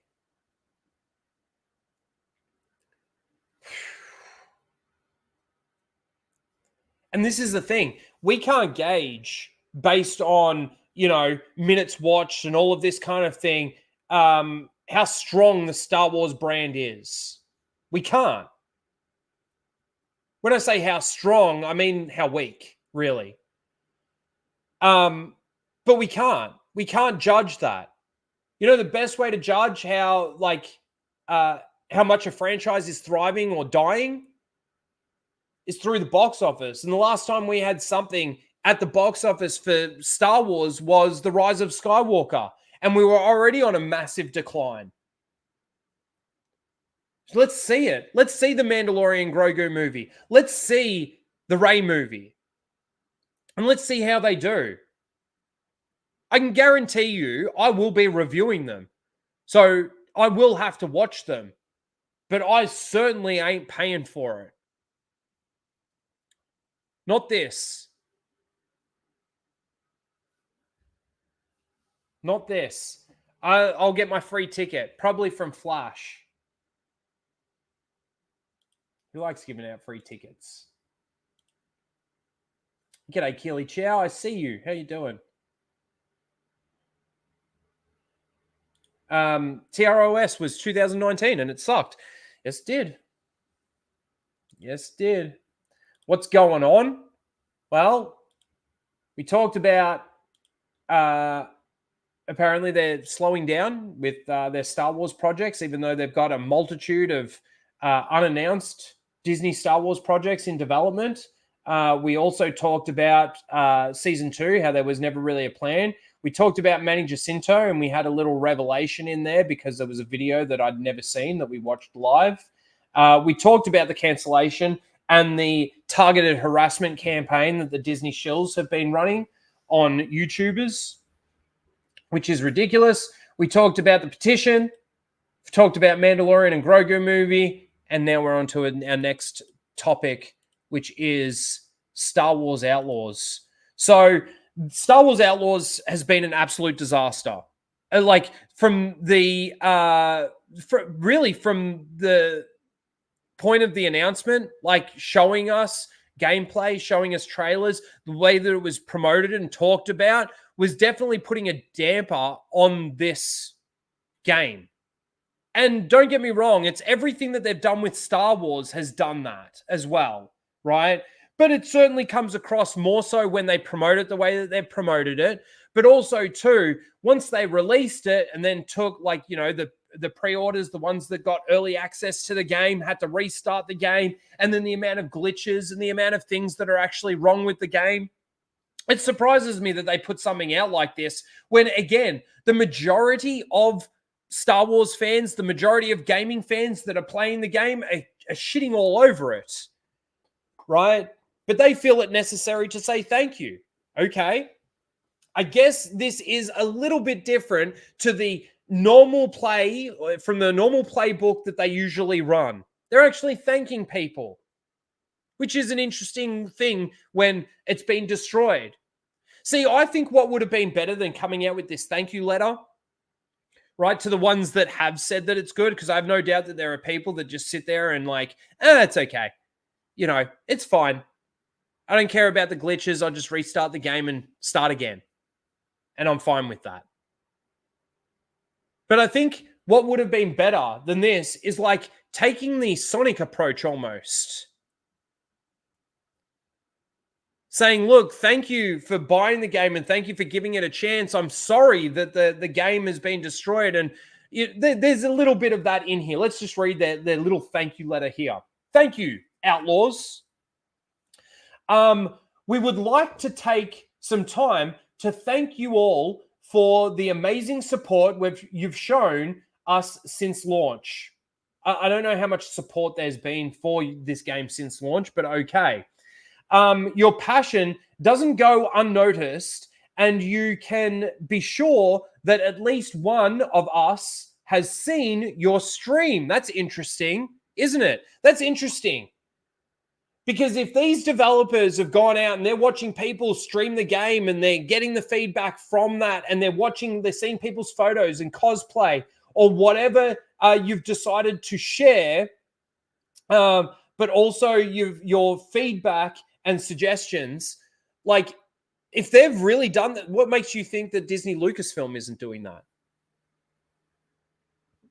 When it comes to these shows, why do you think a offshoot of Disney Star Wars employees through the Rewriting Ripley account haven't gone out and watched these reviews, haven't watched these channels like Nerdrotic? I'm sure out of that million-viewed video, or one of the multiple million-viewed videos that Gary put out there have been Lucasfilm employees that have watched them. So it's interesting that they sit there and they say that, and that you know, they want to say thank you for your passionate feedback and suggestions. Now, it's a good way of wording it, isn't it? Instead of your bigoted and toxic reactions, we don't care and we don't take any notice of it. At least they didn't do that, right? I guess that's a good thing. That's a positive to take out of this. But again, I still don't know who they're thanking because I don't know how many people have actually sat there and said, yeah, this is a really good game. We'll keep on developing new stories for you while working on offering you the best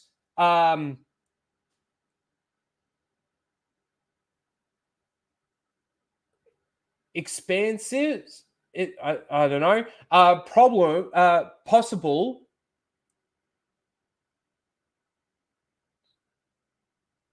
in a galaxy far, far away. For the Star Wars Outlaws, from the Star Wars Outlaws team, thank you. Again, fuck that up completely. But I guess, like I said, it's slightly different to the constant bullshit that we keep hearing because this game hasn't been doing well. It hasn't. I'm curious, how many players are playing this game right now? Let me see if I can find that. Where do I go on Steam, guys, to find that? Does anyone know?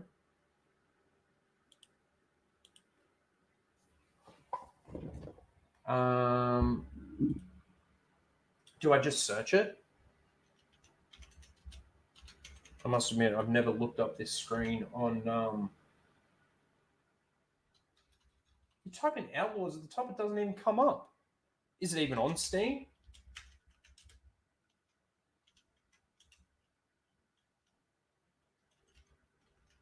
Oh, maybe... maybe... I think I remember somebody telling me it's not on Steam. Oh, there you go. It's not on Steam. Huh. Even more reason why I'm glad I didn't buy it and play it. It's probably why I also haven't received a gift for it. I mean, I asked people not to send it to me, and I'm glad that it's not on Steam, so people weren't even tempted to do it. No, I'm just hanging for Call of Duty Zombies. That's what I'm hanging for. That is what I'm hanging for. All right, let's see. We're pretty much up to Seal of the Week. How long have we been going for? An hour and 45. Man, these streams have actually been a lot quicker, a lot less time than they usually are. I mean, I guess we really don't have a show or anything. We're just talking about, well, we're continually talking about it. What was I going to do? Oh, I was going to check out Grizzy. See if there's a video we can watch. You got to love Grizzy, man. Booming along.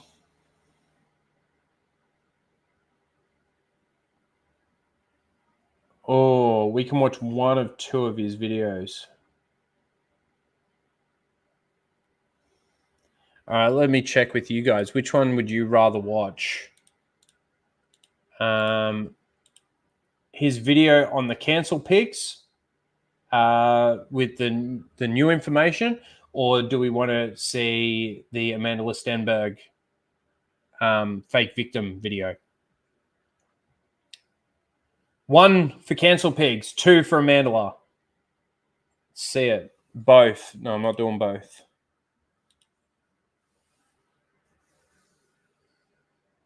One for cancel pigs, 2 for Amanda. We got ones, heap of ones. Smash the like button. Do it.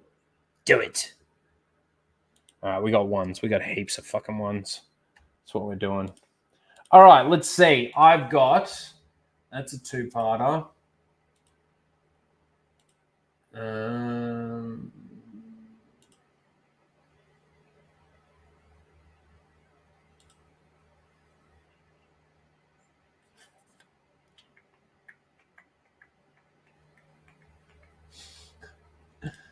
I don't know which one to pick. Yeah, I know. You guys all win. One. We're watching Cancel Pig video. God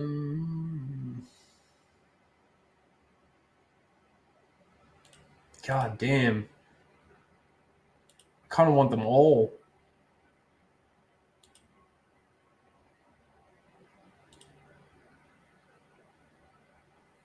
All right, fuck it. We're going to get rid of... Oh, man, I really want him in there.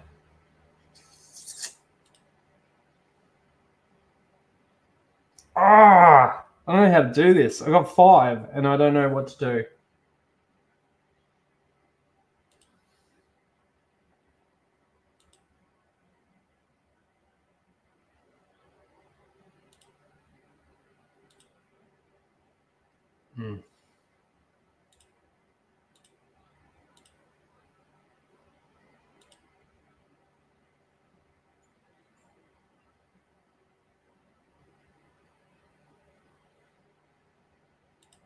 Ah! I'm seriously, I don't know which one to get rid of. Fuck.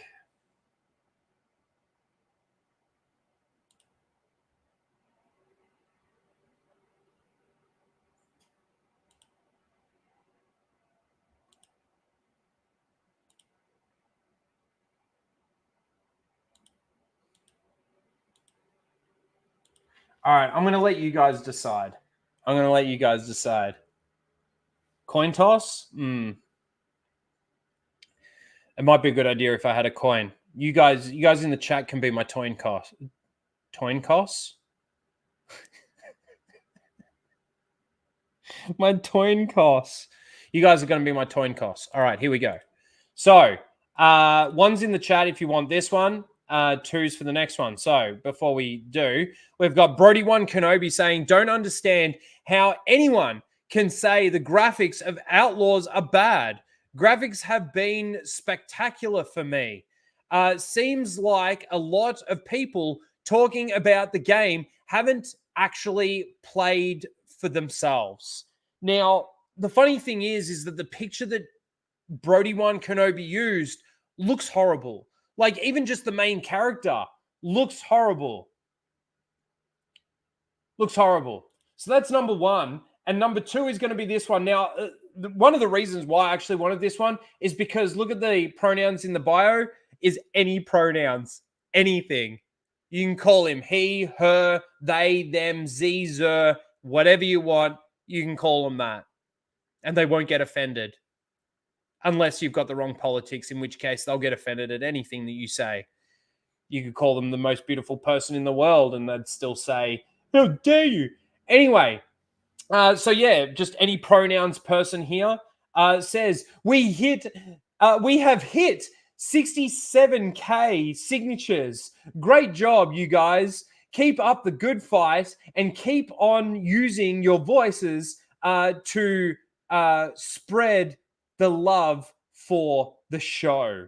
Hashtag save the Acolyte, hashtag renew the Acolyte, hashtag Acolyte S2, hashtag stream the Acolyte. Past 67K. So which one do you guys want? 1 or 2 as the nominee? 1 or 2? 1 or 2. First one?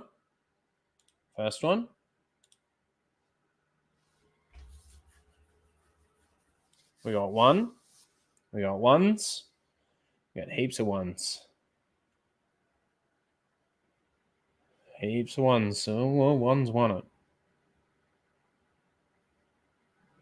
1 has won.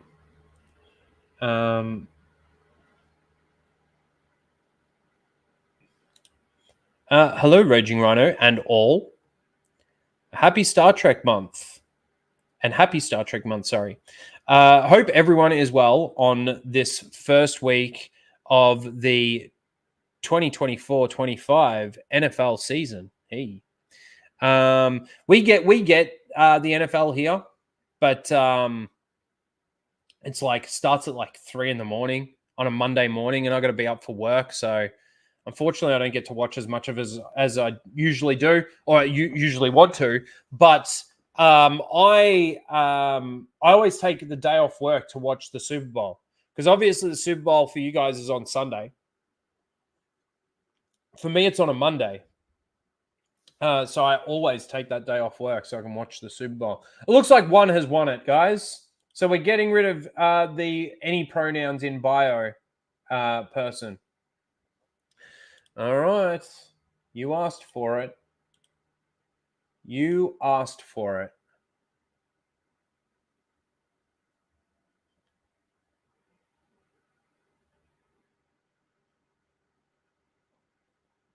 Where is my fucking thing? Man, I got so many fucking things in here. Here we go.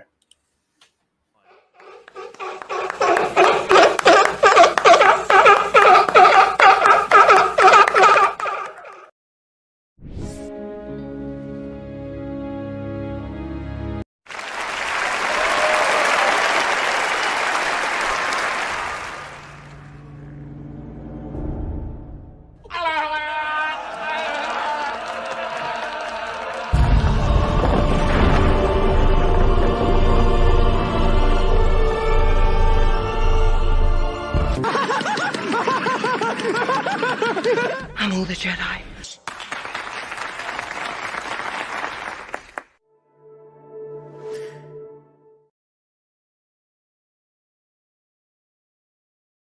I am all the Jedi. All right.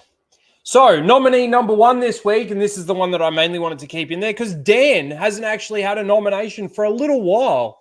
So, I think he deserves one. And he says, quit monetizing hate in our nerd space at Team YouTube. And obviously just reposting the targeted hatred campaign, targeted harassment campaign. It's nice to see that everybody on the Disney Shills side of things is jumping on board. Nice.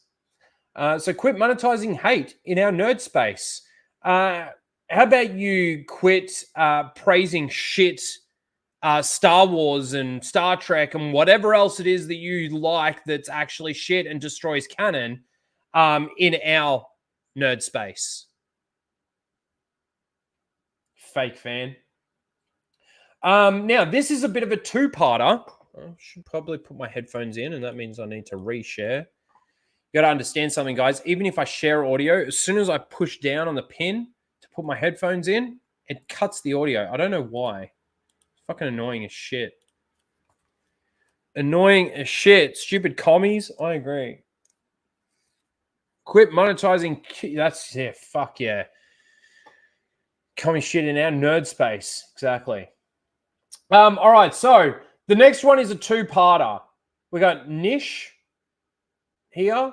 Got the hashtag renew the Acolyte in the bio. And it says, favorite Acolyte press moment. Amanda and Manny pick the light side or dark side. Let's take a listen. Now, before we do, actually, Amanda Stenberg has mentioned that she's a massive Star Wars fan. You know, Leslie Headland has mentioned that she's a massive Star Wars fan. She says something very particular in this interview that indicates to me that she's not a Star Wars fan and never really has been a Star Wars fan, because a Star Wars fan would never actually say this. I am personally a fan of the Grey Jedi Code. The fan-made Grey Jedi Code, the fan fiction Grey Jedi Code is what she is, identifies with. The bullshit, fake canon, head canon, Grey Jedi is what she identifies with. And the funny thing is that the guy that's interviewing asked this question. I like that. Manny, light side or dark side? Manny, light side or dark side? It's kind of like do or do not. There is no try. It's like light or dark. There is no gray.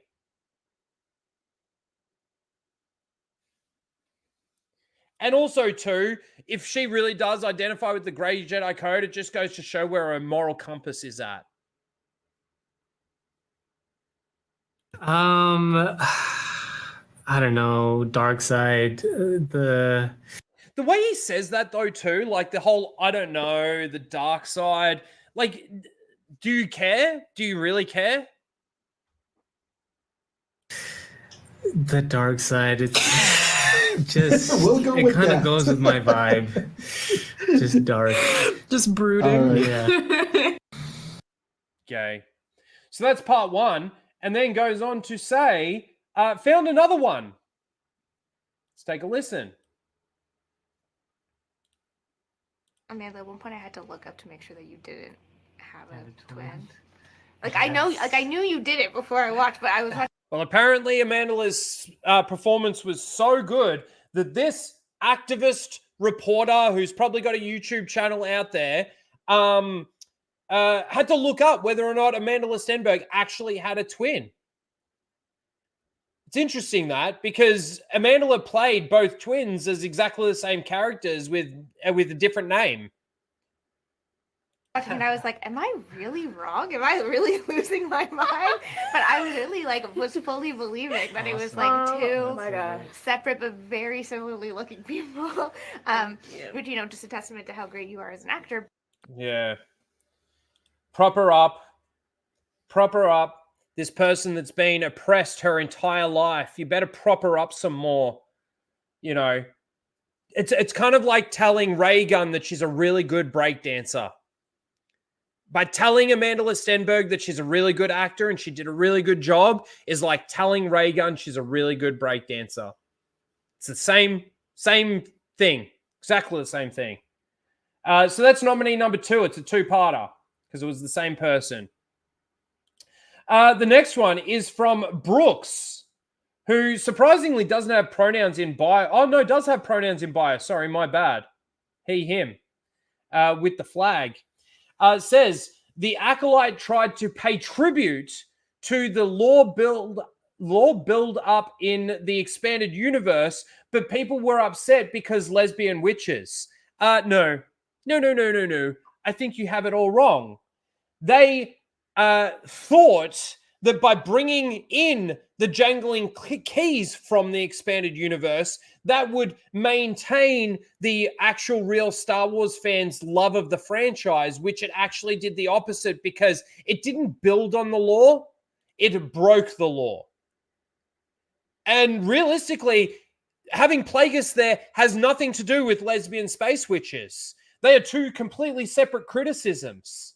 Having Yoda find out or implied that he finds out about this entire situation is law breaking, which has nothing to do with the criticisms of the lesbian space witches.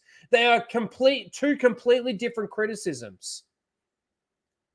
And for these people to think that the EU fans got what they wanted by them bringing Plagueis into this story, that just goes to show how much of non-Star Wars fans they actually are, how much they actually haven't read the expanded universe. It's funny to me, too, that they said that, if you want more lore and more stuff behind Plagueis, to go and read the Plagueis novel, when the Plagueis novel is completely ruined by this series.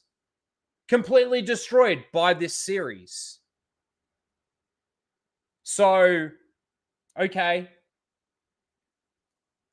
I don't know what this is from the expanded universe. Maybe they're talking about Cortosis. The lightsaber whip from the expanded universe. Maybe from the Bane trilogy stuff. Bleeding kyber crystals has nothing to do with the expanded universe. In fact, bleeding kyber crystals is a Disney Star Wars canon entry. So I don't know why you think, and that just again proves to me that you, Brooks, you, he, him, actually aren't a Star Wars fan and you've got no idea about Star Wars lore. And then you've got Plagueis. Surprised me that they didn't put a picture in there of Yoda. So that's nominee number 3. And nominee number 4 is, of course, the one you picked from earlier from Brody1 Kenobi, saying, don't understand how everyone is saying the graphics for Star Wars Outlaws is bad. Graphics have been spectacular for me. Seems like a lot of people talking about the game haven't actually played for themselves with a stupid picture to use because the graphics look absolutely horrible in this still shot. There are your 4 nominees for Seal of the Week. I'm going to put the poll in the chat. Let's see.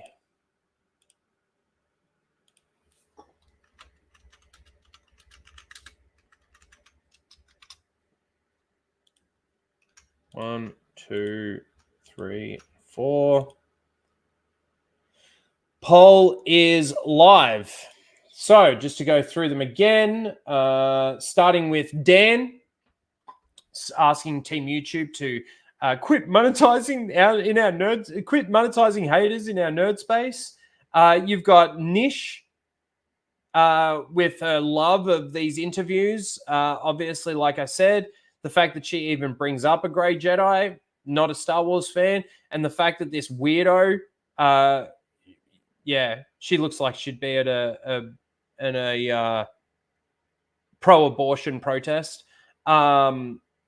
Basically had to look up whether or not Amanda Stenberg actually had a twin. So that's a two-parter.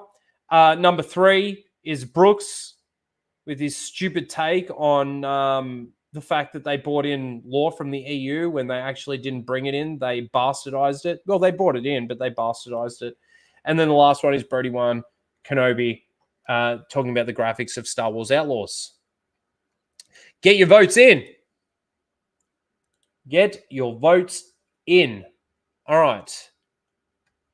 Let's watch Grizzy's video. So I believe we wanted the cancel pigs.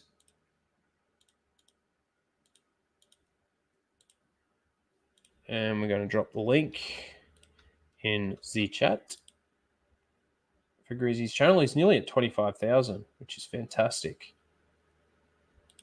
Well, I'm still struggling to get to 7,000. I'm not doing content, so. All right, let's watch. Grizzy, do your thing. Oh, I've got ads now too. All right, so for those of you who have been paying attention to Twitter as of late, you may or may not have noticed that something's happening. The vocal minority in the Star Wars fandom, aka fans of the canceled Star Wars The Acolyte series, have launched a cancellation operation against content creators who have been critical of the show because they desperately, and I mean desperately, need someone to blame for it. Yep. So I think everyone knew that they would naturally blame us. But now the day has come to where they are demanding that YouTube demonetize and deplatform channels who they claim are racist, bigoted hate channels.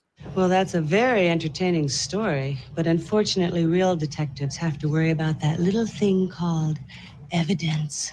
And when asked to provide proof of these accusations, naturally, they don't have any They and just just say, nah, man, I don't have to provide the proof. Get the fuck out of here. Brilliant, brilliant! This was a coordinated effort amongst Disney Star Wars shills, many of whom were paid by Disney to support and defend the Acolyte, and they are using Amanda Stenberg and that entire situation to try and force YouTube to demonetize these channels for bullying. This manifesto was sent to Team YouTube by some of these crazy woke Acolyte fans. As I said before, this was coordinated and planned out ahead of time. And as you can see at the end of this paragraph, it actually names Geeks and Gamers, Ryan Kinnell, and Nerdrotic. So real quick, here's what they have to say in this. So the manifesto opens talking about Milo Yiannopoulos and how he was banned from Twitter for targeting Leslie Jones from Ghostbusters. They even have to put her pronouns, she, they. 2016. They then proceed to attempt to compare that situation to the current content that Geeks and Gamers, Ryan Kinnell, and Nerdrotic are currently putting out. And I just want to point out this statement here. It says, enough is enough. The Star Wars fandom demands that YouTube enforce its community guidelines against prolonged insults and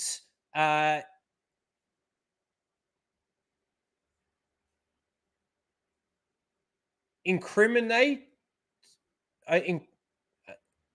I don't know, of targeted harassment towards women of color by demonetizing YouTube channels. I'd like to say that this statement should say enough is enough. The Disney Star Wars fandom demands, because the Star Wars fandom is more so on board with what they're saying than actually what you guys are saying. The majority. You are such a small minority of weirdos. And exactly what you're asking Team YouTube to do to these YouTube channels is exactly what you're doing.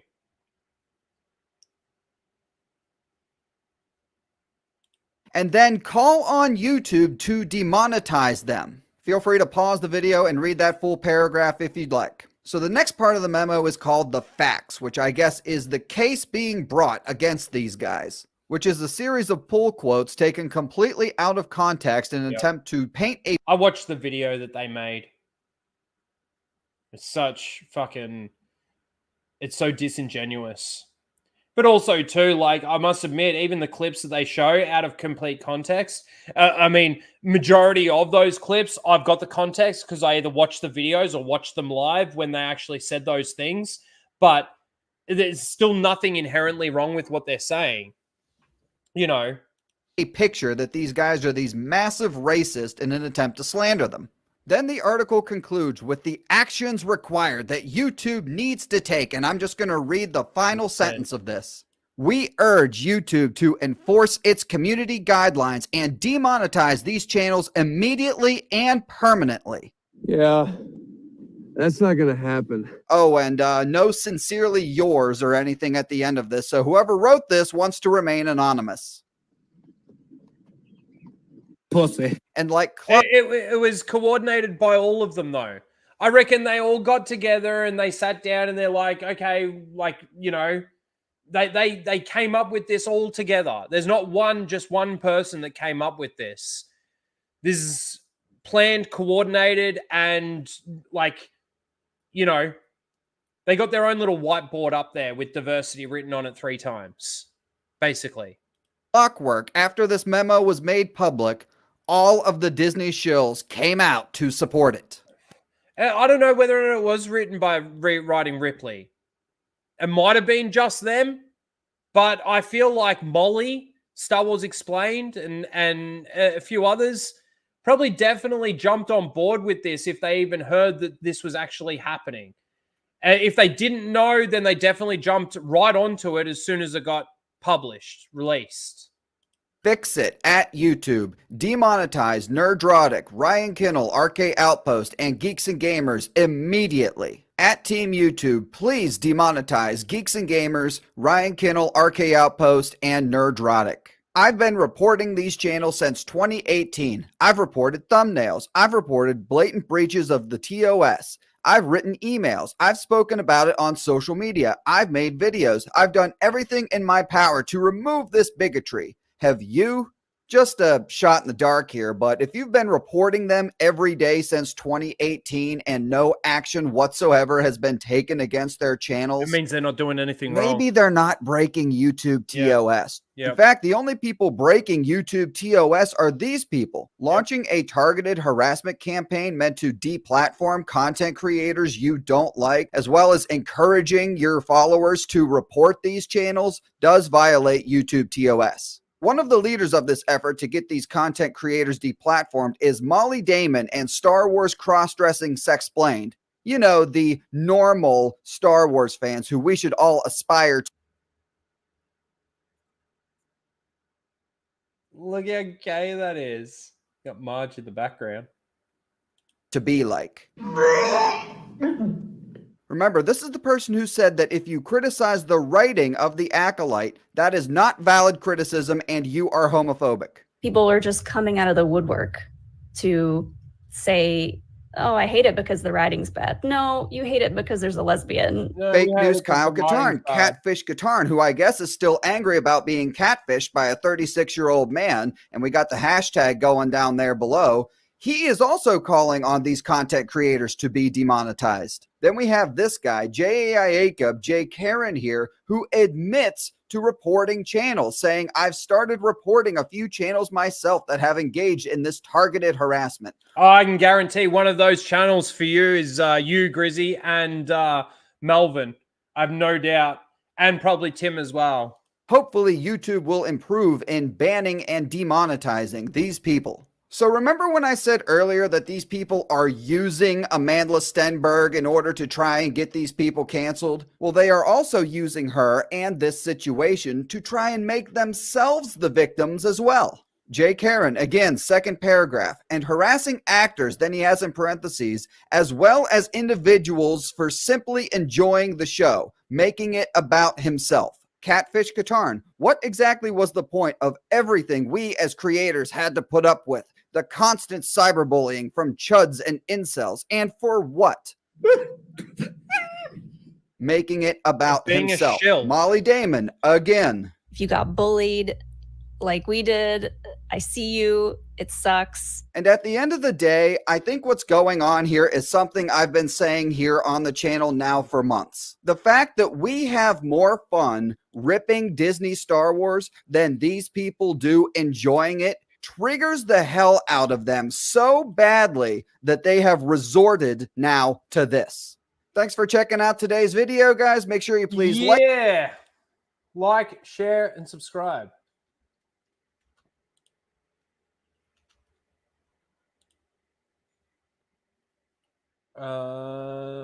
Yes, there you go. The Great Grizzy guys. Are you going to review Star Wars The Acolyte? No. Star Wars Outlaws, I should say. No, I'm not. I'm not playing it. I'm not reviewing it. I'm not doing anything with it. It's a shit show. Sorry. Sorry, but I ain't doing it. All right, let's wrap up Seal of the Week and get the fuck out. Let's can go over to the Jack Show. All right, so just a reminder, we got number 1, Dan. We got number 2, which is a 2-parter. We got number 3 and number 4. Let's see. We got 21 votes.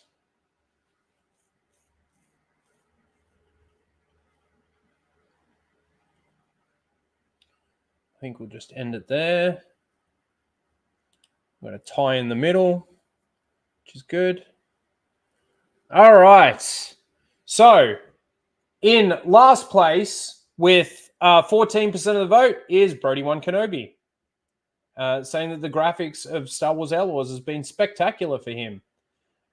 Him, her, she, they, them. I don't fucking know. In second last place with a tie at 19% of the vote was number 3 and number 2, the 2-parter. And the winner of this week's Seal of the Week with his little comeback is Dan, saying, quit monetizing hate in our nerd space at Team YouTube. Congratulations, Dan. You've just made a comeback, and on your immediate comeback, you win Seal of the Week. Congrats. Here's your reward. You get to see this clip again.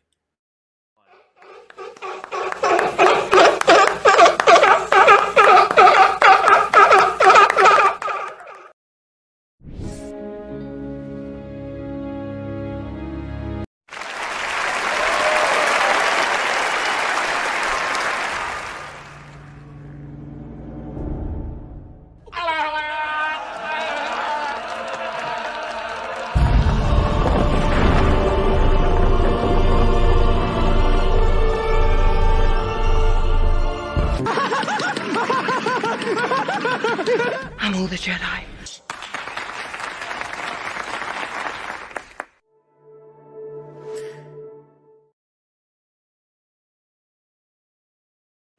Booyah. We are done. We are done and dusted. Very good, guys. Thank you, everyone, for being here. It's been a great show. Next week, I don't know yet if I'm going to do Casual Rage next week. If I do it next week, then I probably won't do it the week after. But as I'm getting closer and closer to this trip to America, I've got attention on a lot of things, and I want to get those things sorted out. And like I said, my only real time is when I'm off work. And at the moment, all the time that I am off work, I am doing YouTube stuff. So that has been consuming a lot of my time, and I do need to go and get some things sorted for my trip to America. So we'll see. Go and follow me over on Twitter. I might even make a community post if and when I decide to, whichever one I decide to cancel, which show I decide to cancel.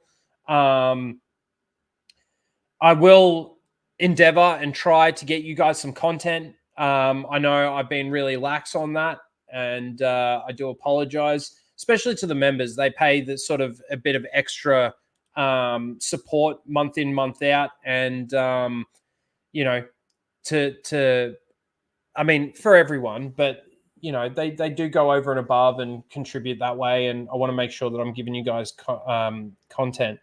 Rhino coming to America, yeah, I leave on the 1st of October. So funny, I leave at 9:30 in the morning on the 1st of October, and I arrive in America at 6:30 in the morning on the 1st of October.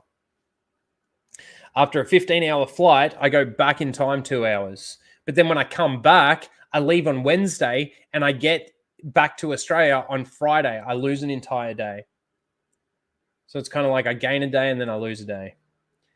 But yes, it's going to be awesome. I can't wait for that. There might be some content coming out during that, but we'll have to wait and see. This weekend, there's no full Aussie.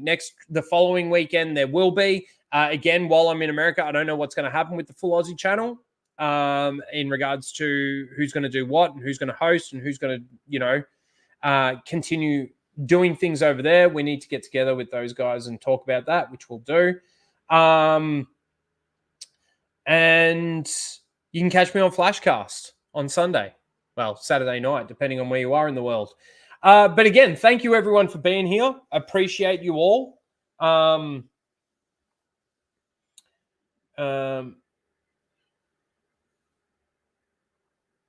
Well, yeah.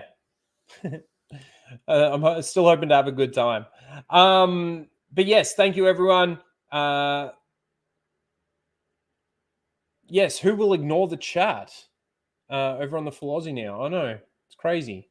Go over to the Jack Show. Let me get you the link. Where are they? Hello, Jack Show. There it is. Go over to the Jack Show. Give them a Rhino raid.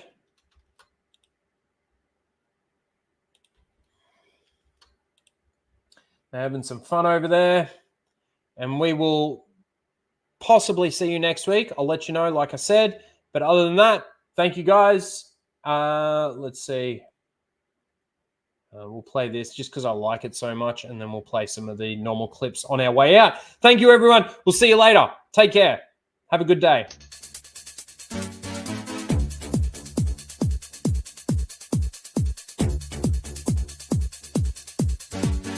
Pump up the jam, pump it up while your feet are stumping. And the jam is pumping. Look ahead, the crowd is jumping. Pump it up a little more, get the party going on the dance floor. See, cause that's where the party's at, and you find out if you do that. That's not how the Force works. I don't care. That's a few minutes. Are you kidding? At the rate they're gaining. No, what is it? Do you have to shoot this? Traveling through hyperspace is like dusting crops, kid. Without precise calculations, we fly too close to a store. They're bounce into a supermarket and then... Yeah. Be a hell of a mess. What's that? Watch. You're losing your deflector shields. Go strap yourselves in. Be careful on the way out. Yeah, sure. I'm taking very cautious. You go away. Bounce too near a supermarket? They came bounding over. Fuck off! Disney!